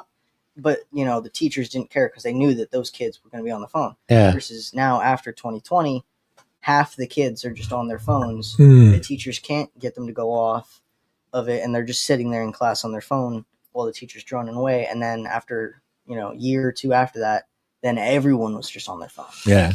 And bro, you go from, walking down the halls in high school, shooting up conversations. Hey, calm down with walking down the hall shooting it up, bro. That was a bad choice of words. You shoot up in the bathroom in our day. You'd hit up a conversation with somebody just passing by because you'd seen each other before, but you didn't know each other. You're spooning. God, where high school he's going to? 3 years of my high school where it was, they just walk right by face down on the phone. Damn. They're just nobody's talking to each other. No one talks to each other. Yeah, it's a trip, bro. Like just walk down the street or drive down the street and you see it. People just on their phone, dude. What really annoyed me and what killed me was during lunchtime is you'd see people in the same classroom. They were hanging out in the same classroom. I know what you're going. And they're gonna send each other jokes and crime tech work or work through. Crime tech work. Like it'll say like see this. They'll send each other the reels or whatever. You know what I mean? Yeah, like that is something that's gonna be versus like even just walking over there and then showing him the meme or just talking to him. Yeah. I never got that. I would watch that happen, and even in my generation, like, you know, at the bar, I get it at the bar because it's kind of hard to talk to each other with the music going and everything. You know, you want to just It was never hard for me to talk at the bar. You got to get in, it's like, hey man, it's time to go. You're screaming. You know, that's right. This is the one part of social media I think that is killing us and is ruining us, and that's social media fake news. And I think we have to talk about that. It's gotten really bad. And I'm going to throw this scenario at you. And I know this isn't possible, but let's say you today were to show, you and Art and myself were to show someone from the 1950s an AI generated Bigfoot video. How they would react to that video. I think they'd lose their fucking minds. Yeah, I think so. What the fuck? This real? You know, they'd be screaming and hollering. Yeah, not understanding the technology and what's going on and how it was generated and made and all this stuff. First of all, you got a TV in here? Like you're showing me something in here that's like a television? I mean, the 50s, the TVs were fucking like huge, bro. Yeah. I mean, for me, that's how I look at it. And if I think to myself how easily so many people are fooled by just TikTok has gotten really bad. And I have said it several times. If you're getting your news from TikTok, I don't want to talk to you. I don't want to talk to you. I don't trust any news I get on the internet. No matter the source. There's nothing wrong with seeing something, believing it, but then also do your research. Don't sit there on one, base your beliefs or anything on just one video. Or even if you do search up multiple things about it, like always try to go for someone who's against it, just to get the other side. Because if you're just palling along with everyone with this idea or whatever, next thing you know, you're talking to your coworkers about, you know, how you believe in flat earth. You know what I'm saying? You don't want to be in a little thought bubble. You want contrasting ideas to try to make your own. That's another thing too about conversation and with media is like we got used to being able to be like, this is my opinion and I'm right. We don't have that contrast of another person being like, well, you know what, here's this information. My opinion, and this is what I think is right. Well, yeah, for me, like I'll see every now and not every now and then, but a lot on TikTok. Like I scroll through it, and like my feed is politically based, a lot of it too. So like I watch, you know, especially they look at who you're subscribed to. So you know, I got Fox, but I also have Fox, I have CNN, ABC, and MSNBC because I want a little bit of everything. You know, you want multiple sides to a story because you know, you don't know who's twisting it up. And that just goes in life in general. You don't ever just want to listen to like one person's side of the story because you know, you might only have one side of the coin. And it's insane. It's not like, you know, you brought it up before, you know, you dated the girls within your community that in your town, you didn't know what Betsy looked like, you know, 4 towns down unless you ran into her at some point in time in your life, but you didn't know, you know, but we're today, you know, spreading misinformation has gotten so bad and so it's so rampant and it can take off so quickly. You know what's something that I recently, like within the past, I don't know, a couple of years, because they mentioned it on a meme or whatever. And Tracy might fucking remember this, but there was a rumor that Marilyn Manson removed his rib. Yeah. Like how the fuck did that shit spread without social media? Like everyone just believed this fabricated fucking lie that somebody, I don't know, I guess just made up in their head, and it just spread like a virus, like worldwide. Or it's fast. I mean, I can go back to the 80s. It spread only because it was such a huge rumor. But I don't think if it was just a normal rumor, like Rod Stewart had drank a bunch of sperm. Oh shit. Yeah. So like, and everyone was just like, well, why would it, you know, how did that become this, you know, you imagine if that rumor, Yeah. you imagine if that were today and how quickly that could spread, you know, where in the 80s, you know, that, you know, it had to get through, you know, MTV News and then maybe somebody will pick it up, you know, the Inquirer. I always wondered if that whole Richard Gere with their hams. Yeah, so like, you know, I always wonder if that was right because I'm like, how do people know this shit? Yeah, you know, like did he end up having to go to the ER and get it fucking removed? Like, I tell everybody, look, I get it. It's entertaining, you know, to see that little news clip on. Everyone's become a fucking broadcaster. Yeah. Everyone has become a news, you know, some sort of news source. They're trying to sell something out there. And for me, it's like I'll see it. It is interesting. It draws me in, you know. But like as soon as the video's done, I head on over to Google and I type what I was just watching, and I want to make sure that what I just watched is either true or false. And then, you know, I got my buddies who always go, "Well, how truthful is Google?" Mm-hmm. Yeah, there you go. Are you? That's fine that you don't believe the TikToker, but how come you believe Google? You know, and I'm like, well, they're pulling from multiple media sources. Yeah, when you're on Google, I feel like you have to kind of go through the top to bottom, see a bunch of different responses, and then craft your idea based off of it. Yeah, and I like the AI version of Google now, so it does pull from like if you type something in there and like you the little top box where it says AI. Yeah, and it'll show you it's looking through so many different outlets to get your conclusion to your theory. I use Firefox for my browser. And they have the same thing where it's an AI assisted response. Yeah. And if I'm looking up a tech thing, I just trust that because I know it goes through so many different responses and I get at least a good idea of what I want. Hunter, do you believe that Tupac is still alive? Don't say yes. That pause tells me yes, huh? Don't say yes. I wouldn't doubt Art will suck you into his world. Hey, yo, what the fuck? Art's not sucking anything. You need to pause on that shit. I mean, I still think Juice WRLD's alive somewhere in Europe. Oh shit, for real? That's a new one to me, but either I it was believe faked or he was not as smart. But I get what you guys are saying, but why would he want to be alive and not be famous? No, it's not the one. Tupac or Juice WRLD? Tupac. Oh, because all eyes on you, bro. He's talking about it. There's a point in time where I believe that artists, you know, you are a person who wants to create.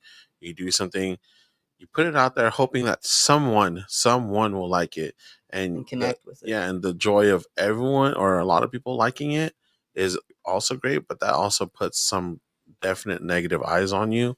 And if you're a person who is not strong enough to deal with negativity like that, I believe and I understand why you just want to disappear and not, you know, have to deal with all the pressure and all that. It's still making money. But in a sense, they just found some more tapes of fucking Tupac in this basement of some house. It's got 18 more songs. Another album. Damn, that Juice WRLD one. That's fucking trippy. That could be real too. I mean, do you trust all the news from Europe that you see? I feel you there. I feel you. Yeah, see, that's the thing. I mean, and then the problem with fake news is easily shared on social media. That's the problem. Like that's faster because exactly. They always add like a little hook and a little headline that gets you enticed, and then people will see that, share it to their friend, and then their friend will see it, share it to all their friends. Yeah, and bro, that's how it spreads. Oh, man, it spreads. Yeah, it can spread fast, and a lot of times, like really, like when you do share something on social media, and you're pulling it from somebody else's page, do you add any of the content to it? Or are you sharing and then just sharing? I'm just sharing. You're not adding any theories to it. You're not writing anything in the description to base why you. I do. So when you're sending like news articles or yeah, even like just stupid shit, like I add my theory or my description of the video plus the description that was already put in place for that video. I'll share both my thoughts and their thoughts because I only spread like I try to just spread like laughter. I just spread love.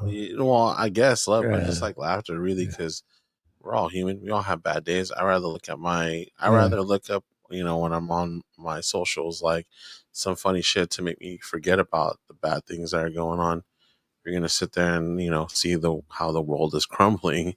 Yeah, you're just gonna be fucking depressed all the time, man. And yeah. I don't want to feel like Well, that. that was the thing with 9/11. Yeah. Yeah, that was, they realized that people were so immersed with what was going on 24/7. And then with like news outlets having 24/7, news and the internet and everything else, there were a lot of people that weren't part of it, that weren't there, wasn't there, whatever you want to say, that were so affected by it because of just being absorbing all that information constantly. Yeah, that's what I mean about being close, bro. Like there ain't, I deal with that with my wife. She'll always tell me about something happening here and there, and I'm thinking to myself, like, I can't enjoy what's happening in my life because I know that shit's happening to somebody else, and not to sound fucked up to anyone. I'm sorry. I just don't want to.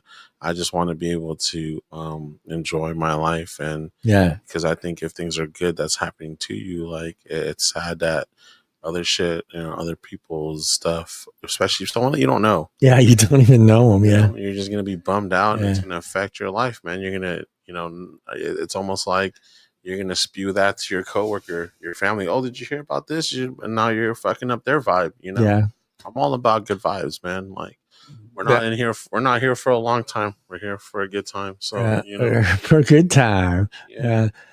User sharing behavior. Individuals often share information without critically evaluating the accuracy, especially if it comes from friends or allies aligned with their existing beliefs, which is true. We talked about that. If you're a flat earther and you're sharing that flat earth stuff, you're usually sharing it with other flat earthers that are just going to keep spreading this nonsense. You're in a little thought bubble. Yeah. And not only that is like, for me personally, like I'm open-minded. So if you are a flat earther, I'm going to open my mind to hear what you got to say. Now, if you're saying some stuff that's not connecting with me, then that's when I'll be like, nah, I'm not with it, bro. But, you go and do you. But, I think a lot of times that's what people need. They just need to be open-minded to hear another lane of what they're thinking. Yeah, I'm with you there. And what I like conversation. So you're like, when you do share, now this is my theory, and you can tell me I'm crazy or agree with me, but like I feel like if you share a political post on your Facebook page, you better be able to actually communicate and discuss that topic as an adult, and not just simply disagree and block that person because you don't like their theory or the way they look at it. So you're putting it out there. I understand your page bullshit. A lot of people use their social media like it's their diary. Right. That's you fine. Have to understand, you put your picture out there, you put your kid's picture out there. Yeah. You put your thoughts, and someone has something negative to say about it or whatever. Yeah. You put it out there. You put it. It's right next to the markers. Yeah, there it is. You put it out there, so don't. Now it's public form, bro. Yeah. If I go outside butt naked and someone says I have a little dick, that's what happened, dude. I went out there butt naked. I got a fucking singing Creed. Nah, you know what? I'll admit to having a little dick. I don't like Creed. I don't like Creed, man. Standing out there with all. I got a little dick. I got a little dick, but I don't like Creed.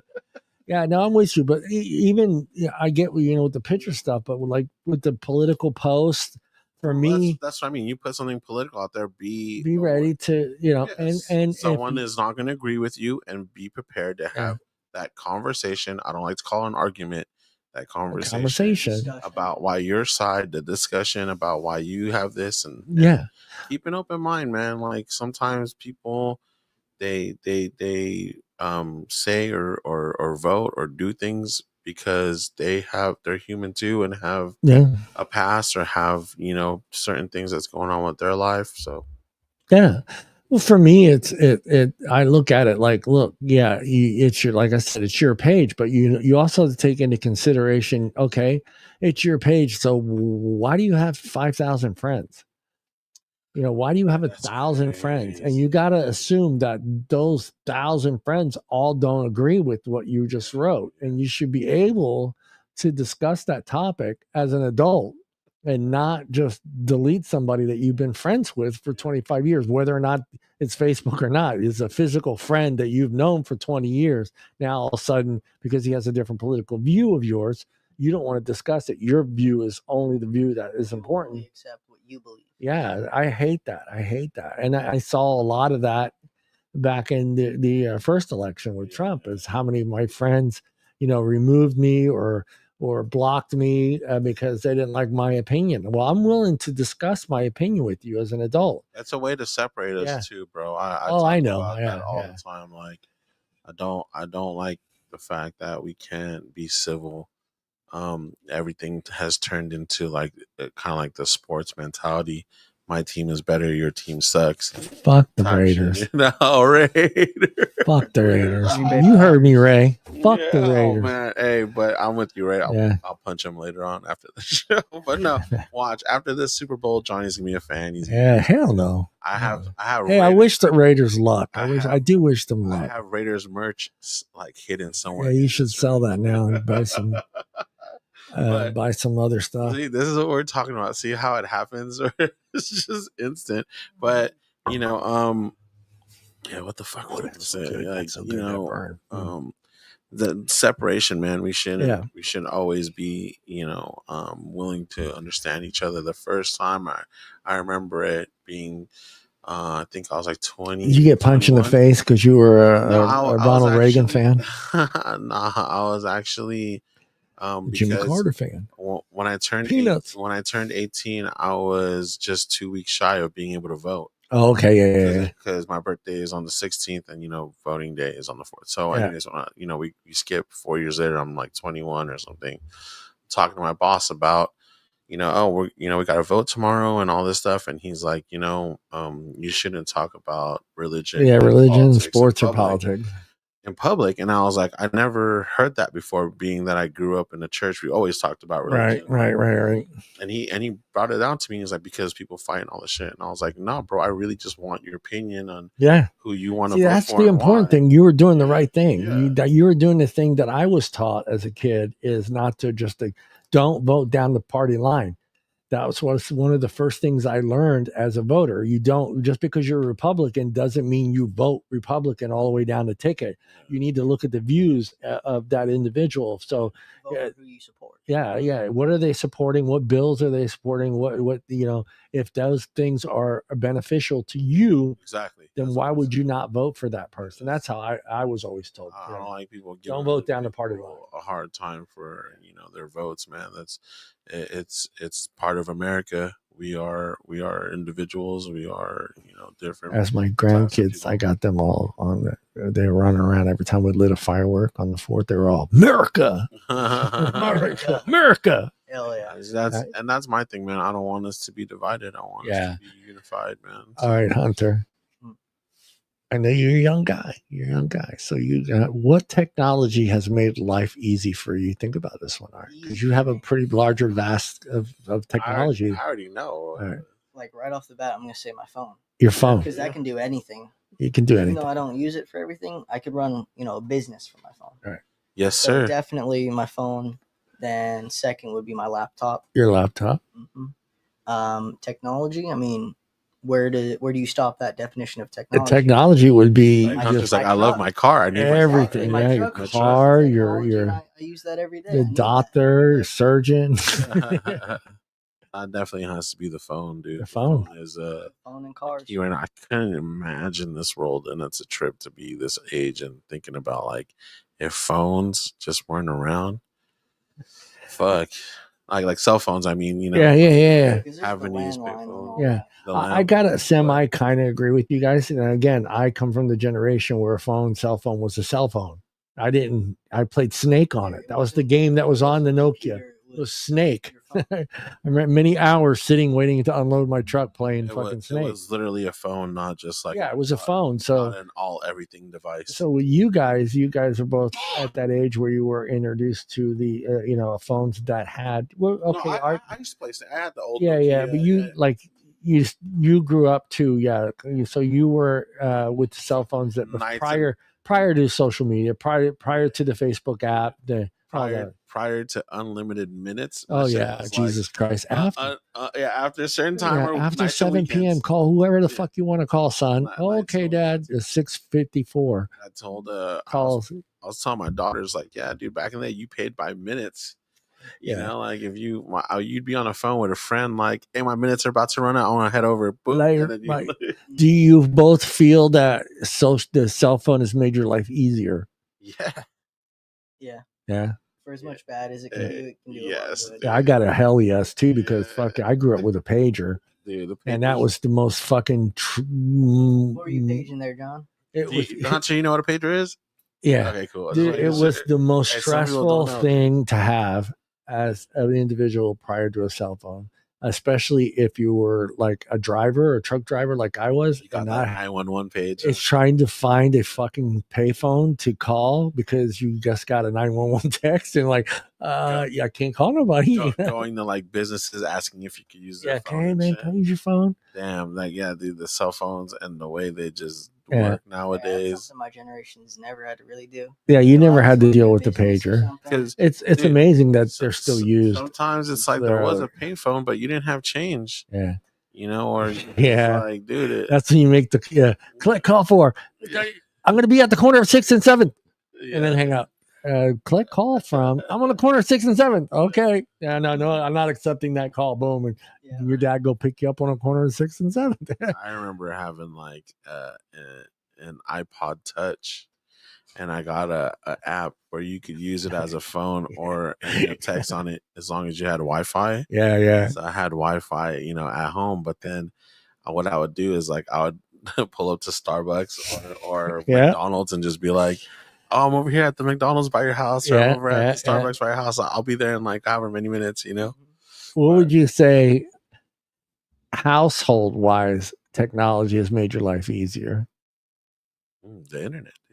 It have to be the internet. The internet. The internet is the ultimate tool.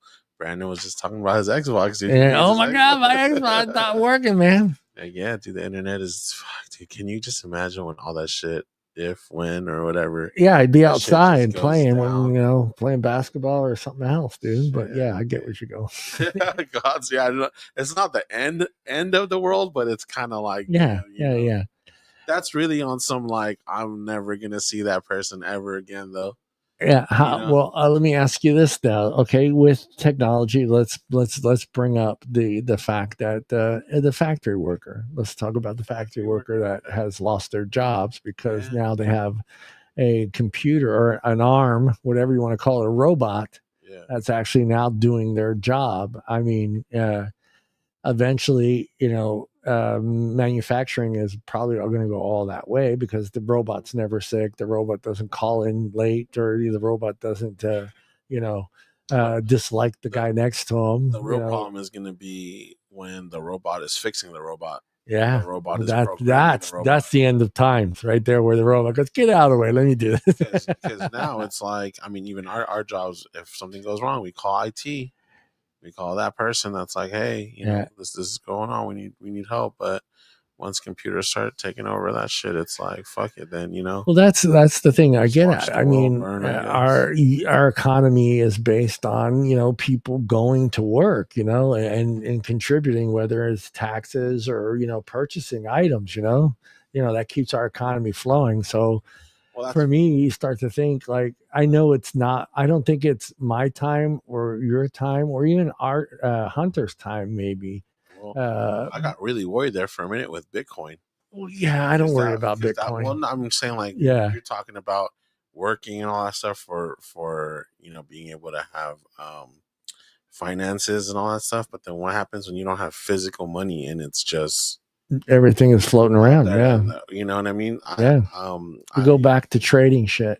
I really had like 2 sticks and stones for your dude. I really had a moment like last year where I went to go cash my check and put it in my account, and when I woke up in the morning, my internet wasn't working. I told my wife, like, what the hell? We tried calling, and I looked at my account and my money wasn't there. The people fucked up. Yep. And to me, that was like my first experience of like, what if you did have hella money in the bank and someone just gone? You know what I mean? Like something happened with the fucking, internet or the computer system, and like all your money is gone, dude. Like we couldn't, we weren't going to be able to afford water or gas or anything. Like we didn't have no money. Like, so yeah, go ahead. Get everywhere you want. That always, I would fully believe in always having cash on you. Yeah, but I do. I carry cash on me all the time. But even if you carry cash, it's businesses now. They're going to be like, "Hey, cash only." We know, like we don't do cash. Yeah. I went to a concert, and I said, "Let me pull all my cash out of my account because sometimes I know where the place is at. The internet doesn't work very well. Yeah. So people are going to be using their phones, whatever, and then they'll be like, oh, we can't because our phone. Like we take cash. They always take cash, bro. Yeah. I went to that venue. Used to be. Yeah, I went to that venue and they're like, "Oh no, we don't take cash. If you want to go to that ATM and put money in this card and all this shit," because I was like, "I don't have money on my card." Like, it's just crazy, bro. I don't.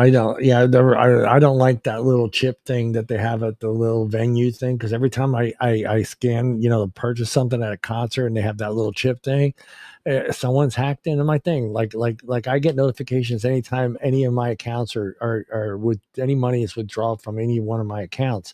So I was at unfortunately, I was at the Italian festival in Monterey, and I bought 2 T-shirts for my granddaughters. And as soon as I was done with the purchase, I turned to walk away, and my phone just goes nuts. Xbox, Xbox, dude, just like that, instantly. I'm like, of course, my bank calls me right away. It's like, we notice, you don't ever go. Well, I go to Starbucks a lot, but you don't ever purchase anything on Xbox. Skins on this, on Fortnite, all this stuff. I was like, what the fuck? So I avoid any of that over the air bullshit. I don't do it. I'm like, I don't need it. Yeah. Until they stop accepting it, man. Yeah. Like that's the thing that's so fucked up is it's you could carry cash on you, but now are the businesses yeah. Like, what I don't like about, and I get the reason why people like Bitcoin, but I don't like the fact I don't know where that money is and where it's going to and what it's buying. I don't like that. I don't like the fact that it's just constantly people mining it, and I'm like, it's like digital stuff, bro. Yeah, like, it's crazy. I remember talking to my wife about why do we need these DVDs? Everything is streaming now, and then if they take it out. When the internet goes down, you're fucking like, exactly. Yeah, I got a DVD, bitch. Exactly. I mean, that's why I get all my movies and I put them on a hard drive. Yeah, physical media though, like just in general, man. Like I had to go like bare bones or whatever you want to call it, but I ended up getting like records. That's when I started collecting records because music's my life, and if internet's down or whatever, like at least I could play my records, bro. Yeah, like. The tech creating jobs both directly within the tech industry and indirectly in other sectors. The tech industry supports approximately 19% of all private sector jobs. Damn. And we get a little taste of it ourselves, right? At work. Yeah, definitely. Yeah, we get a little. I'm like worried about her, but she's not good at her job, so I'm not worried about it because they make the activations like 30. Facts. That's facts. And yeah, that thing is a cool tool. At least for me, it helps because you. But would you enjoy? Here you go. And I want to. Would you enjoy being able to just stay at home and get paid? Because eventually, that's that's what Bitcoin and all that shit is. No, well, I mean, eventually that's where it may end up, but I feel like it's not because I think there's still people that are out there that are the Jeff Bezos, the Elon Musk, the Bill Gates, the Warrens that with Walmart that still want their thing. You know what I mean? They still want to own something, create something, that's going to need people. So for me, I think that you can't just have like a whole generation of people just sitting at home getting paid because I think even a percentage of those people are going to go, well, I can do that better. There's always going to be someone that's going to say, I can do that better. I can do it better than AI. I can do this. and have just be creative. I think you can't take that away from us as human beings. Whether or not AI can build the engine block and put an engine block together in an hour, where the human might take 3 to 4 hours to put a complete block together. But it's a hard one. do you, unfortunately, who do you trust? Do you trust the computer that's accurate to the T, or do you trust the human that is just could be error there? He could have forgot to torque down the head, properly, and eventually you're going to start leaking oil from the heads, something like that.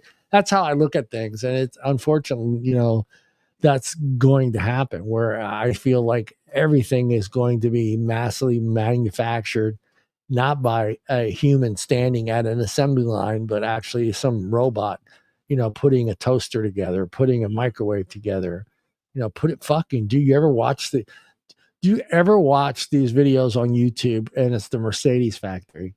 I don't know if you ever seen it. Some that blew me away. It's not even a human painting the car anymore. It's fucking just arms that go out and spray it all down. And then at the end, it's a human. It made me laugh because then at the end, it's a human just kind of fixing some of the little details where the AI can't reach, or get to. And you got just two guys that come out, like 3 things. All right, move on. I remember in high school, my teacher asked me that about robots and or just like technology and all that stuff. Where do I see like a job or something that they couldn't do? And I was like, oh, dude, art is always going to be made by a human. And he's like, I don't know, man. And next thing you know, we have, CGI was like starting to pop up and everything. And I was like, oh shit, this is a little different, and then, now it's full on AI. Like, and do you feel like at some point when you're watching a video, you're like in your mind, you're trying to decide whether it's real or fake? Well, I know the Bigfoot ones aren't real. Oh, well, fuck, we know that, dude. They're hilarious stuff. Yeah, like brought up earlier. Can you imagine showing that to somebody? Let's just say that some in the 50s never seen the computer, none of that stuff, because in the 50s a computer would take 3 of these houses. It would be one computer.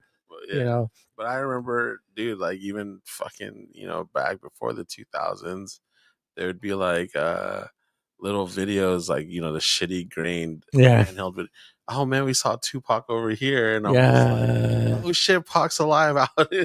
See, that's where I get I'm worried. That worries me, because it's just like there's so much misinformation that's out there that the truth doesn't get out there anymore, because the truth, nobody wants to share the truth, because it's not fun. It's not fun.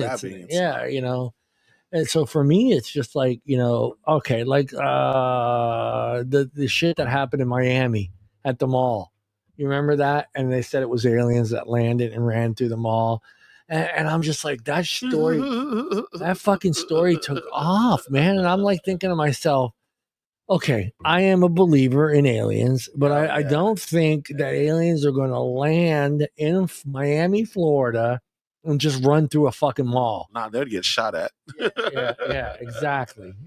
Shout out to the aliens, bro. Thank you for tuning in. Yeah, aliens, if you're out there, man, we believe in you, man. Don't fuck us up, man. And don't probe art. Art's done being probed. He doesn't want to be probed anymore.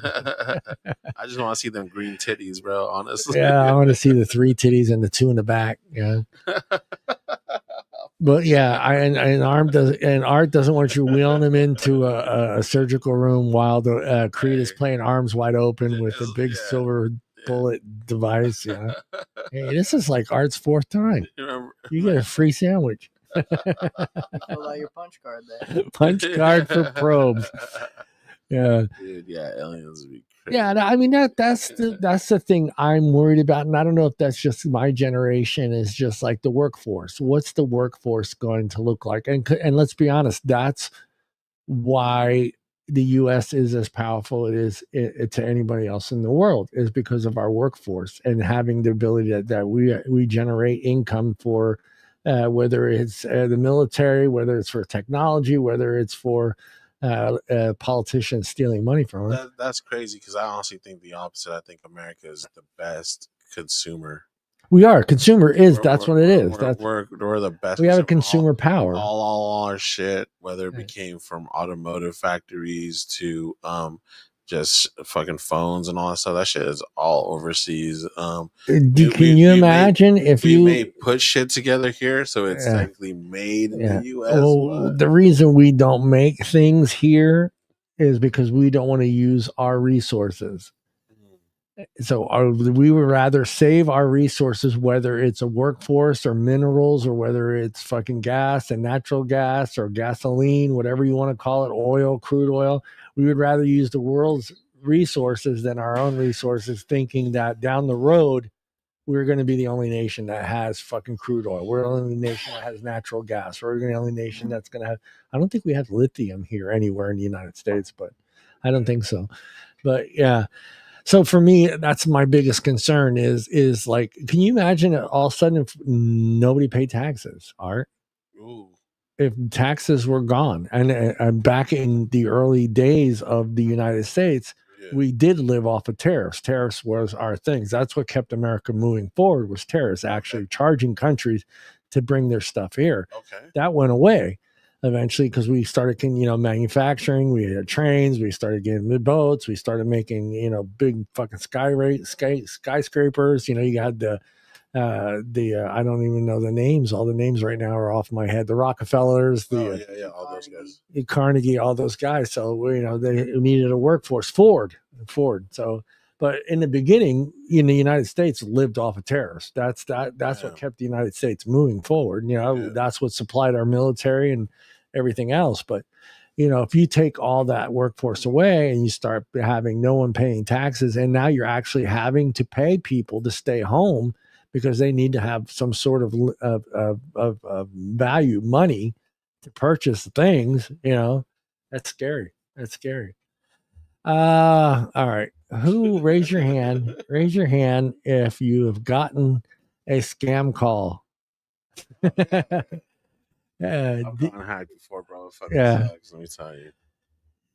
I go back to I need to save the Prince of Nigeria by sending him money. That was one of my first emails on AOL. I was like, who's this guy? Oh my God, he needs fucking money, Yeah, that shit sucks, bro. That's definitely the ugly part of the internet and this whole technology bullshit, man. Like, because I know for a fact, like older people, like they were getting scammed and they were sending people money. Like, it sucks, dude. My mom had someone hack her Facebook and requested some money. She's like an old friend from the Philippines, and my mom hooked her up. And next thing you know, it's like, she's calling her in a week later, like, hey, whatever happened with all that stuff? And she's like, I don't know what you're talking about.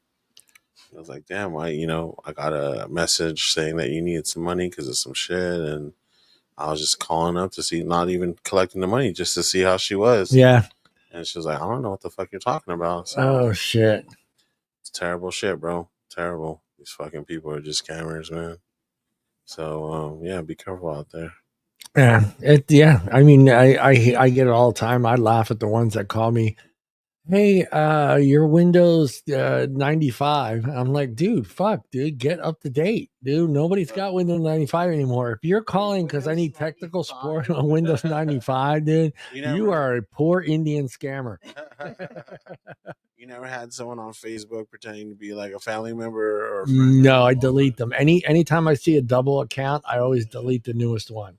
Whether it's it's an automatic for me. Yeah, I don't play that game. If I don't, especially like the people that are on my Facebook page, like my family, most of them are in Italy, so it took them hard enough to understand how to do that in the first place. So creating a second one was not possible. Yeah. So it's just like I see a new one, I just delete it. Yeah. I delete it, and then I always let the person know, who is ever account that I see a double of, hey man, you might be hacked. Yeah, I see someone using your profile picture, and they're pretending to be you, and then they that gives them an opportunity. I always help them out. I don't play that game. I've been on Facebook way too long to realize how quickly it is, and I like the fact that like Facebook is making some changes that require real names. I think it's important that yeah, because I don't have only Facebook is the only place I have my like government name. So you have your government. Listen to him, his government name. well, yeah, that's we were talking about that earlier, like sharing and stuff. I didn't want people to like kind of hit me up and know what I was doing. So I with my IG and my TikTok, it's all alias. Yeah. So who has a friend that has an illness and goes to WebMD? I don't even know what you're talking about. Wait, has an illness and goes to WebMD? You don't know what that's good that you don't know what WebMD is. That's the yeah, that is good. Me and Hunter will agree that that's good that you don't know what that someone goes and like analyzes themselves. Yeah, they put it in their. Do you ever like know someone who will go to Google and they'll search up all their symptoms? Yeah, and then the first result they'll believe. Yeah. Like, oh yeah, I got cancer. It's called my wife. Sorry, Mrs. Art. That's what WebMD is to an extreme. Sorry, Mrs. Art. That's what I'm saying, bro. It happens. People be out there. I mean, I'm not hating. It's just not for me. I'm the guy who like I fucking hurt my shoulder like last September, and I was just like, let me rub some Ben Gay on that shit. Yeah, you pulled a cook. Yeah, some Ben Gay on even though I have just don't put it on your upper lip. Don't put it on your upper lip. I have insurance. I could have gone to the doctor, but I was just like,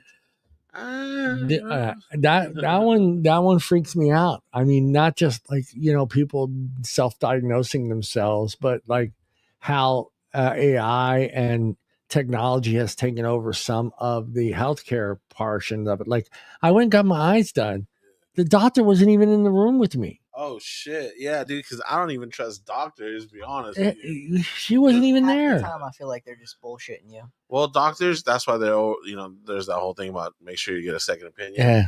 But I've been to doctors, bro. I know what the fuck they're doing. They're pushing their medicines that they're the pharmaceuticals sold them, dude. Like they get a bonus if they sell so many, especially if they have a hot pharmaceutical salesman. Bruh. I don't know. I don't see they're all hot. They're all hot. You can't like fucking really the doctor doesn't need extra pens, so they're just buying the shit, Yeah, I mean, I went and got my eyes checked, and this is I forget the name of the place. I don't know what it's called, but like I went into the room, and the lady she brings you in there, she sits you down, and then she puts the thing. She'll move it like the eye thing. She'll move it by you, and then the TV turns on, and it's a lady in another. I don't know where she is. She can be in fucking Cuba for all I know. But she's like, "Hey, just sit back and relax." She's like, are you comfortable? And I'm like, yeah, okay, and don't move. And then all of a sudden, the thing just starts moving towards my face, and it lines itself up with my face, and it's changing. Good, yes, no, yes, no.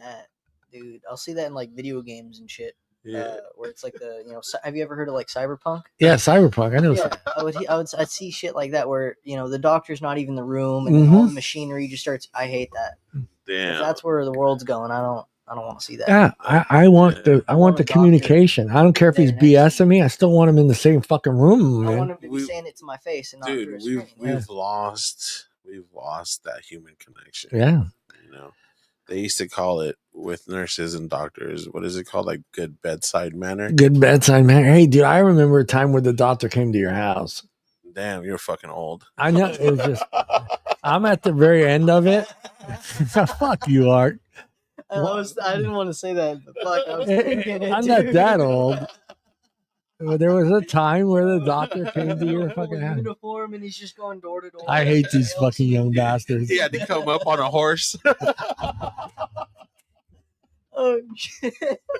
Is this the Truncali house? He's using the old hand crank, like siren. He's the doctor and the butcher. Yeah, he still used leeches. Yeah.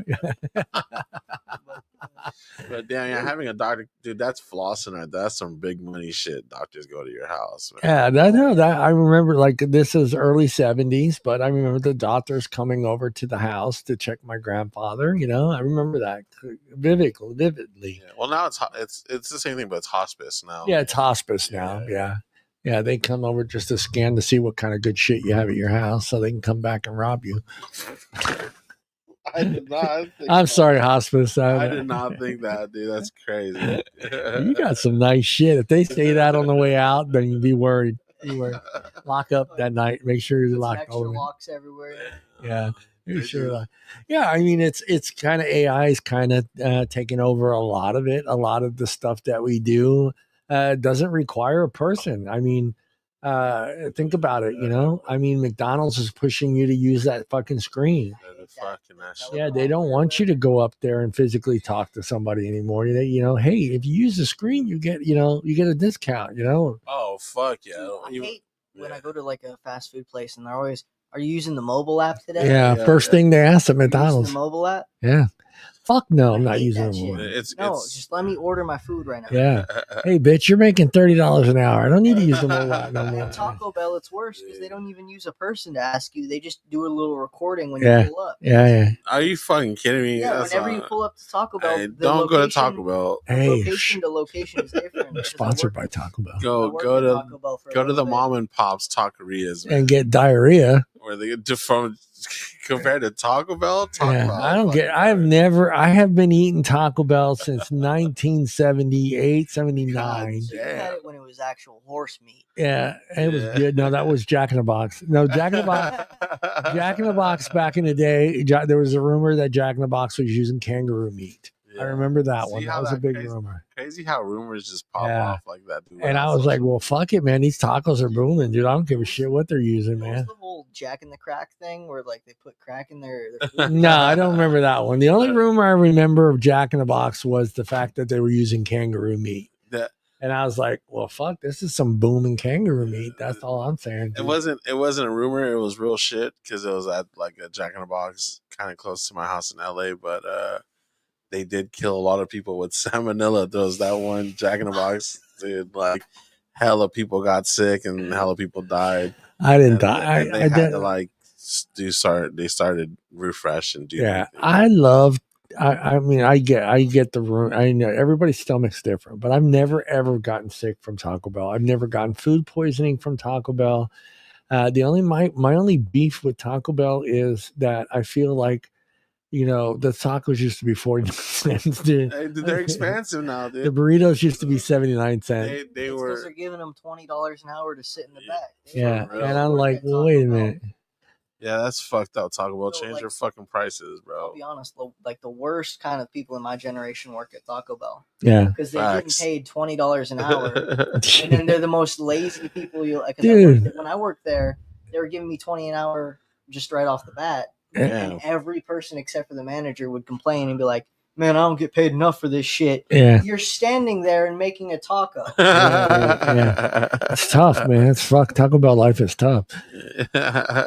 No, I mean, again, like even that situation for me, that like in the 80s, that was a kid's job. That was a high school job. That was something you did to learn the value of money and the value of working. That was not a job that you got to base your career on. It wasn't. So for me, seeing that the guy that's doing a job that is involving like safety or other things, for me, that guy is making less than the guy that's working at Jack in the Box or Taco Bell. It just doesn't make any sense to me because, that shift at Taco Bell back in the 80s, there was one adult there, and that was the manager. And a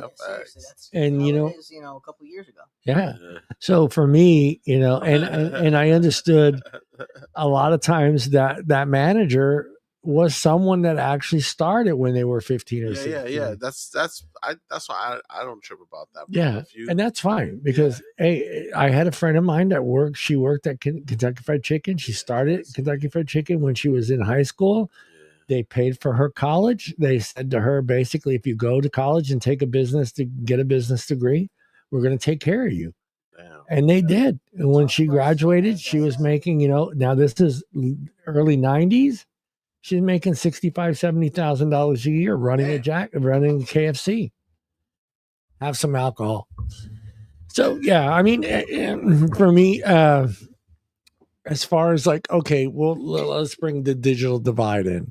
And do you feel not in the millennials generation, but in my generation, because let's face it, I'm on my way out of the workforce, and okay, I was saying, John, don't yeah, say that many. and Art's, kind of at the tail end is himself as far as.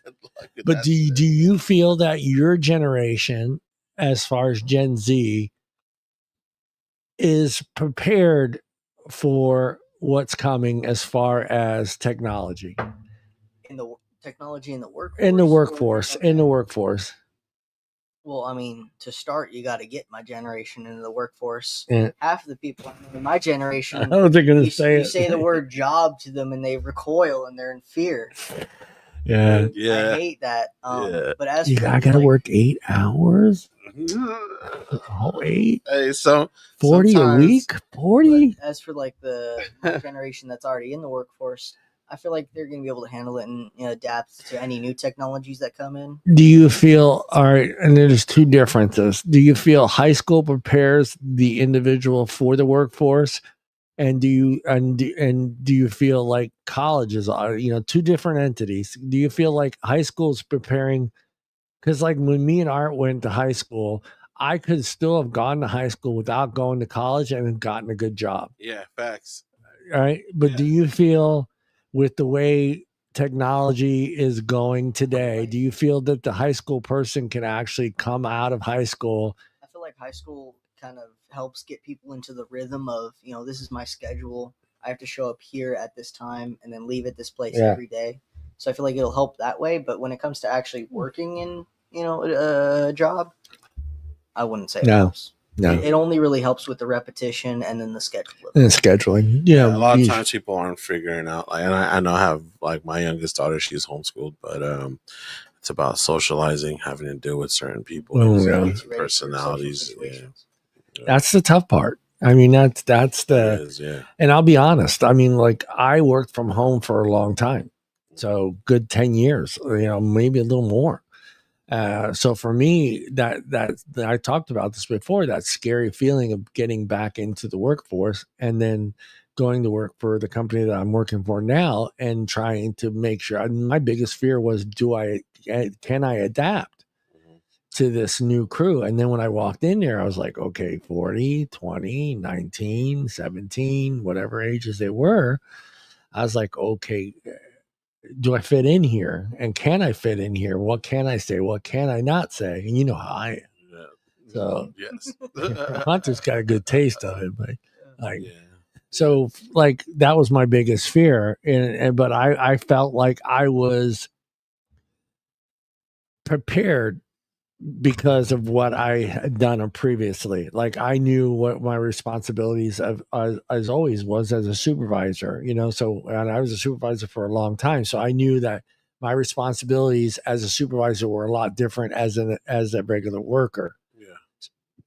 So I knew I couldn't say certain things and do certain things, but like there's a certain kind of work etiquette. Right. But then again, like being away from all that for all those years and then, working from home and, I had a meeting every Monday at 7 a.m. And that was an hour meeting and that was on Zoom.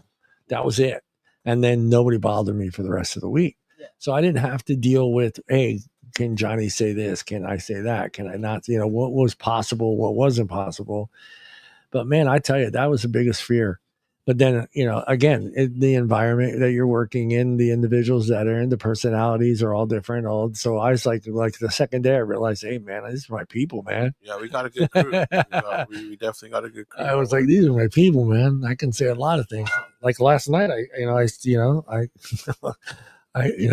were talking. We were talking about. I think you were still there, but we were talking like I brought up like what kind of meat would I want to eat? Oh yeah. Yeah. Like so, I was like, okay, I would eat a kangaroo. Yeah. I wouldn't eat a hippo. And honestly, I was so tired last night. I don't remember. So then I threw in. I said something. Then it took a second to click in. Like I was like, oh yeah, I'd eat the hell out of a beaver. Yeah. And yeah, I got you. Yeah. You got where I'm going? I think I remember that. So I was like, and then Cook's like, oh, red light. And I'm like, no, dude, seriously, a beaver. And like, no, John, just stop, John. Just stop. Yeah, I mean that's how do you? I mean, do you feel like they're prepared for the workforce? Shit, I From don't like know. your kids, what do you think about your Your My kids? kids, kids, your they kids. were no, No, no, because I you have your being oldest at is that age, I 19, right? wasn't prepared for the. No, yeah, I think everyone fresh out there, it's always going to be something new, something like. Even if I got a new job right now, I wouldn't know if I'd be prepared for that. Just yeah, like how you were saying, like, But I, do you feel like your oldest is 19, right? yeah. Socially, they're ready. You say, would you So just say, socially, I think the one thing that she would probably trip out on is a boss who like got on her about some shit, mm, like it's just criticism? criticism and her feeling it would probably really get to her, and she would feel because like we're so supportive, we don't ever align, Right, yeah. and just depending on even that, dude. Like sometimes your bosses like they don't know how to handle people. Yeah.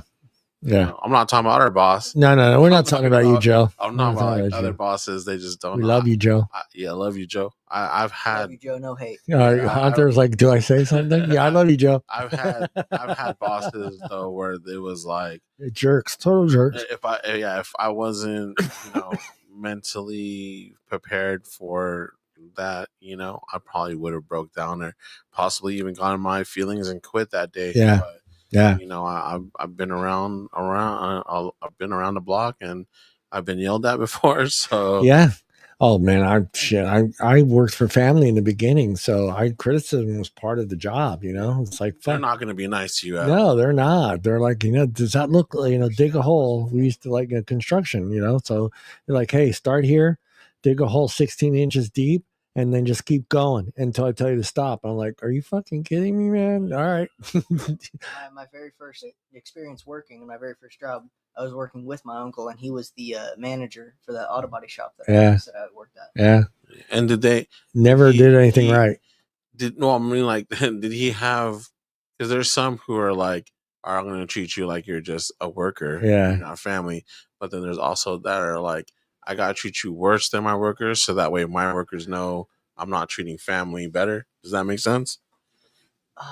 There was a little bit of that. Yeah. It was honestly just day to day. It was completely different. And I love my uncle. Don't get me wrong. Yeah. Don't mistreat anyone. Shout out to Hunter's uncle. Yeah. Love him.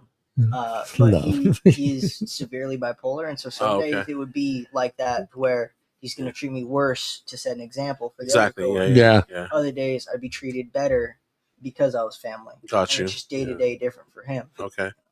Yeah, I worked with someone like that where the son was the nepotism. No, but it was the opposite. He would get on his ass because to him it was like you're representing me, bro. Like don't fuck up. I always tried my hardest and would try, my absolute best at the job. Yeah. And it wasn't like, oh, I'm family, so I can slack off every Yeah, exactly. Which a lot of times that's how family, you. So when there was a mistake that happened, it was a little less, a little more forgiving. Right. But I still had, made the mistake, and I would still get reprimanded for that. Yeah, definitely. For Jizzle. Yeah. For Jizzle. Yeah, I've worked in environments where nepotism was just rampant, where it was just like he could not do no wrong, even though he was doing wrong. Yeah, that's different, bro. Now I can't.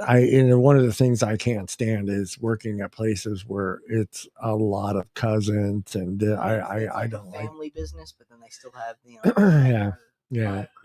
You as a supervisor, I treated every single person, no matter who they were or how long they worked with the company, the same.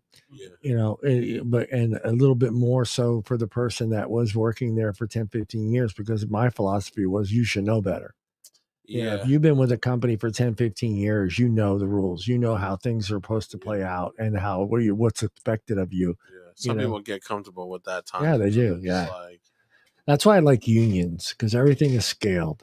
One of my first jobs was a union job as a union contractor. So shout out to the union, man. So this wall is going to take 3 people. It's going to take 4 hours and this much material. That's the union scale. That's what you followed. There's no ands, ifs, and buts about it. If it took you longer, they want to know why it took you longer, what it went wrong.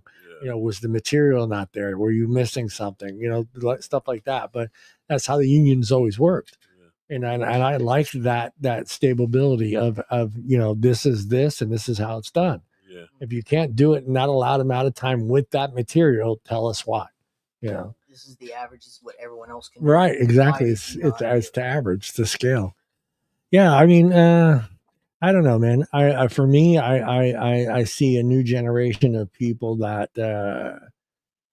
I hate saying this, but like taking the easy way out, finding AI to do things for them, having yeah, for me back in my day, it was like if you worked fast food, you took the easy way out. Yeah, because the hard job was digging ditches. You were in construction, so if you're in fast food, you're kind of almost like you're taking it easy, which is crazy. But I understand that you're not outside, you're in the elements, you're inside. You're basically just like not even cooking food. You're putting shit down and setting a timer. Yeah, that timer tells you when the fries are done. Tells you. Ding. Shit, McDonald's just puts the shit in there, pushes a button, and it closes, and it fucking cooks the hamburgers to that.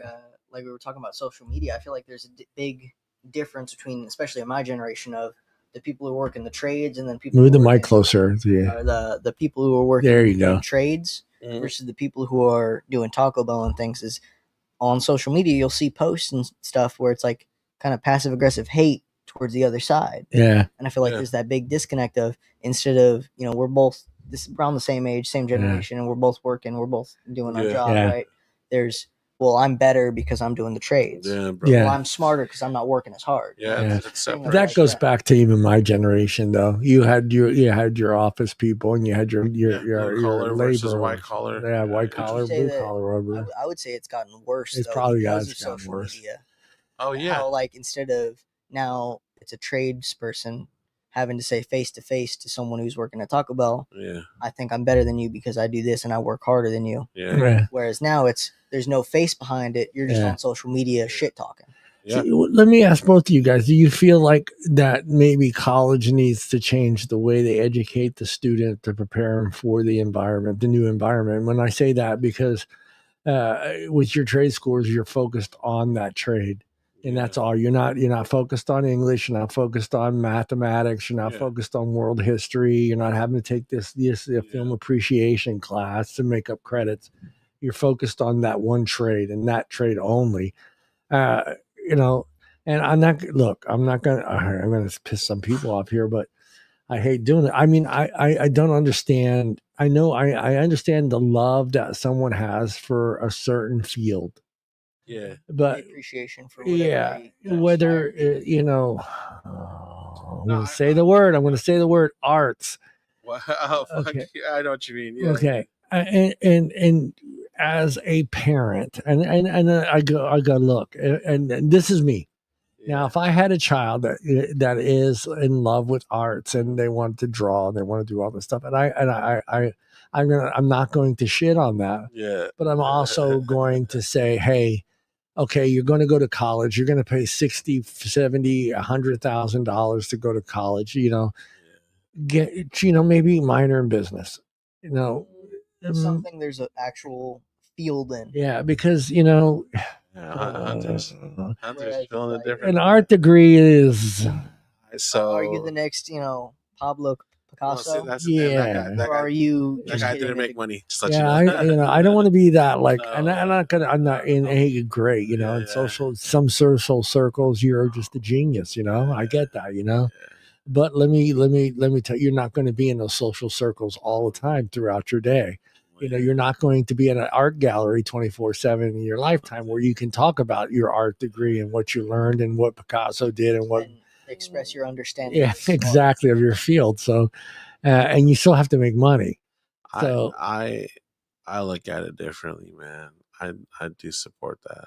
I do too. I'm supporting it. I do support that because a lot of stuff that we enjoy, we don't think about, like how much stuff gets put in there. Like you even think about a movie. The movie's great, we praise actors, but how about the fools that are behind the scenes? Oh, yeah. The CGIs, the writers, the producers, the grip, all that stuff. And, what is a key grip? No, I'm kidding. I know what a key. I looked it up. Many years ago. So that stuff, it's like, and we all do it. I mean, that's why I'm always, even like for producers, I'm always shouting out producers, because one of the things I consume are podcasts. And usually the hosts, they're not the producer, dude. The producer does. Johnny is dope. He does a lot of his stuff. He's the producer and host. Yeah, but that's a trade. Exactly. But that's what I mean, though. Like that's what I mean by arts, though. Like I support it, because you never know what they could fall under with that arts. Now, if you're talking about trying to be somewhere bougie and talk about this painting and that painting, whatever, I don't get that either. But you know, the chances of you coming out of art school or of college with a degree with arts and actually being in that field is pretty slim to none, and actually staying in that field and making money. But again, I do understand that a lot of times the money's not part of it. Yeah, are you in it for the money? That's the thing too. But you know what, Art? It's nice to take a hot shower. Yeah, I get you, but you know, like where someone could thrive in a trade school, others can't, and same thing for actual schools, or I don't want to say actual, but like universities. Sometimes people are just there because they don't really know what they want to do. Yeah, no, that's true, and they got to find themselves, and that's cool, man. Always, I'm kind of in between that generation of like, hey, you got to find a job that is gonna make you good money, good benefits, blah blah. Fuck your life, like just go for that good job. Fuck what you like. Fuck all that shit. Just find that decent job. And I'm kind of like split, because I do feel that way, but at the same time, I'm young enough to know like there's nothing wrong with chasing your dreams, because whether it takes you 10, 20, 30, 40 years, at least by the end of the run, like you're going to be happy. I'm going to be in this world where like I've been in the workforce since I was like 17. To say that I'm happy with what I do is just like more or less, I'm just content with what I do. Content. Yeah. It just depends on what your dream is. Is your dream to have this career and this lifestyle? Yeah. If you want on the career, if your dream is to be a mechanic, man, go for that trade school, bro. But is your dream based around a job? Yeah, that's exactly. what I'm trying to get at. Yeah. Because my dream, I just want to have property and have trucks and just be able to live there. Yeah. Right. I don't care what I'm actually working and what I'm doing. Yeah. To support there's that too, but you just want to be able to take a hot shower. Yeah. Exactly. Yeah. Just with what you want to do, honestly, man, that's going to be something that could be done as like a welder. Mm-hmm.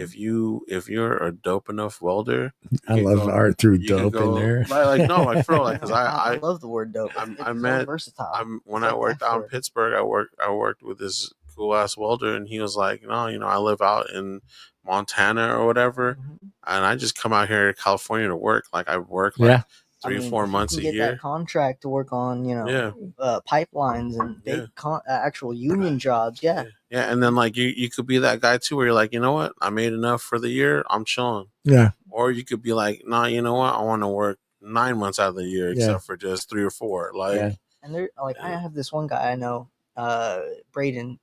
He used to be my manager at Taco Bell, but he'll take vacation time out from Taco Bell about 2 weeks out of the year, and then he'll go to Alaska and work on Alaskan shipping. I forget the name for them, the big ass cargo freighters. He'll just work on those for 2 weeks, make a ton of money, and then come back and work at Taco Bell. Yeah, man. That's what I'm saying. It all depends on the people. We're just different minded now, especially with this younger generation. It's great to see hustlers out there still doing the thing, working at jobs or doing everything they can. Well, it's just like some that are going to be like quote unquote influencers, and they just want to put their time in. Yeah, that's sad. I don't know. It's the number one career move right now. Yeah, ask my kids. For the past 5 years, YouTube creator. The number one wanted career was influencer. Yeah, influencer. That was on YouTube or TikTok. And they, the ones who put in the time and the work, you see it. They have the effort and the drive to actually be a good influencer. Yeah, fuck you guys, man. Fuck you, YouTubers. No, yeah. I mean, we'll come to a full circle here, but I like the thing that I look forward to at my age with technology is being able to have a better life now than say my parents did as far as my elderly years. I think that with technology and the advancement of technology, I feel like I'm going to have a better 70, 80-year-old if I get there, than I did my parents. There, Johnny. And you know what's going to happen too, bro? You're going to be fucking like one of the. I think life around me is going to be easier. I think things. Oh yeah, dude. Yeah. And then you're going to be the number one. And I base that on technology. I base the fact that technology will make my life a lot better as a senior than my parents. John, I got to ask because it's kind of a weird joke. It's about 500.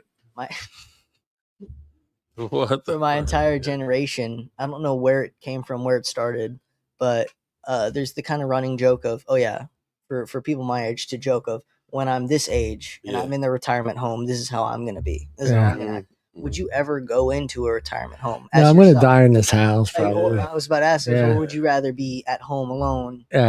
Still... I see the need for those places, and I think that's part of the technology. I think even technology in that situation is going to make life easier for those people. Like technology in the retirement home would make it better for people there. A lot better and a lot easier to live. My generation jokes about by the time we're there, they're going to have computers in every room, and you're going to be able to when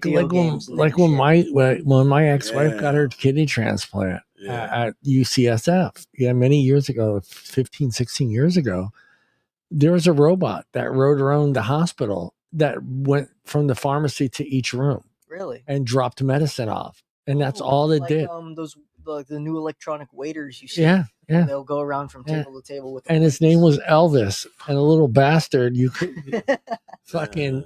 Oh man, that thing pissed me off because one of the regulations was that robot was not allowed to be in the elevator with other people because they could steal prescriptions. Yeah, sketchy shit. So anytime if you were in the elevator and it got in the elevator doors would not close. Oh shit! And it's not leaving. You're leaving. I'll be like, get the fuck out of here, Elvis. Leave, or was it they'd send someone to grab the robot? No, it'd tell you to get out. You have to. So it had priority. It had priority over the elevator. So even though you were there first, you had to leave. So it wasn't even the instance of like you're in the elevator and you're pressing the closed door because you see Elvis come down the aisle. You're fucked. You're screwed either way. You gotta take them stairs now. That son of a bitch thing, dude. I was like, God damn it. It followed me all over the goddamn hospital, but I thought it was the coolest thing, dude. And that's all I look. I mean, I'm all for advancement of technology. I'm all for life being like the Jetsons. And I mean, I don't know if that's just my generation, that grew up watching the Jetsons and seeing, pushing a button and having food just fucking, there's steak and eggs, and I think we'll get there someday. Probably not, but not my lifetime. Jetsons over the Flintstones or the Flintstones over the Jetsons? The Jetsons over the Flintstones, yeah. I don't want to live in prehistoric times, dude. I don't want to have to fucking move my car with my feet. Those ribs look hella good, though. They take place in the same world? Yeah, same world. The Jetsons are all in the sky, and the Flintstones are all on the ground. You think it's like that? You got Nemo, what's his name? The little alien guy. Never thought of that situation. It's the same universe. The same. Yeah, because when do you ever see the Jetsons on the ground? Right, they're all up in the sky, and they're all up in the sky. And then you have the little alien that always showed up on the Flintstones. Oh, okay, yeah, that's right. You're right. Yeah. It's the same. I guess you could say same universe. Yeah. So I mean, that's what I look forward to. I mean, so as far as the social media side, there's good and bad in it. One of the biggest perks for me was being able to talk to my cousins and see them in Italy. Yeah. Where before it was a phone call, and it was an expensive phone call, even in the 80s and 90s. Didn't get semi cheaper to call Italy. And, in that phone call, how many details did they miss? How many details did they skim over? Yeah. And with Italians, it's important to see facial expressions and hand movement. Okay. I'm not Italian, so I don't know, but I've seen it, and I realize Italians have a lot of hand gestures. Yes, they do. Oh, do they? There's the right. He's getting Hunter's about to get racist. Hey, get five minchia. No. But there's they move their hands a lot, and I feel like that for expression, especially from It's not picked Italian up. to Italian. It's not picked up. No, it's not. I mean, and the greatest feeling for me was that first time with my mom. My mom, having the webcam and seeing her best friend in Italy that, they only see each other maybe every other 5 years. That must have been amazing, dude. And just to see their expressions, like they were blown away. Like, and they like, we could do this every day. We're like, yeah, and then, one Christmas, I bought my mom that portal. A Facebook portal, and now she had her own Facebook page, and she just, she would see someone online, there'd be a little green light, she push it, and it would call them, and they could talk back and forth.